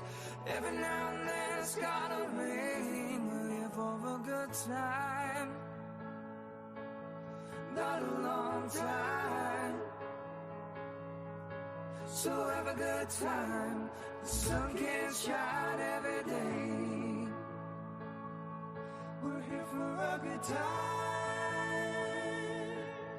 not a long time. So have a good time. The sun can shine every day. So have a good time. The sun can shine every day. Enjoy your day. Again, stay tuned. Raid is ready to go. See you next episode.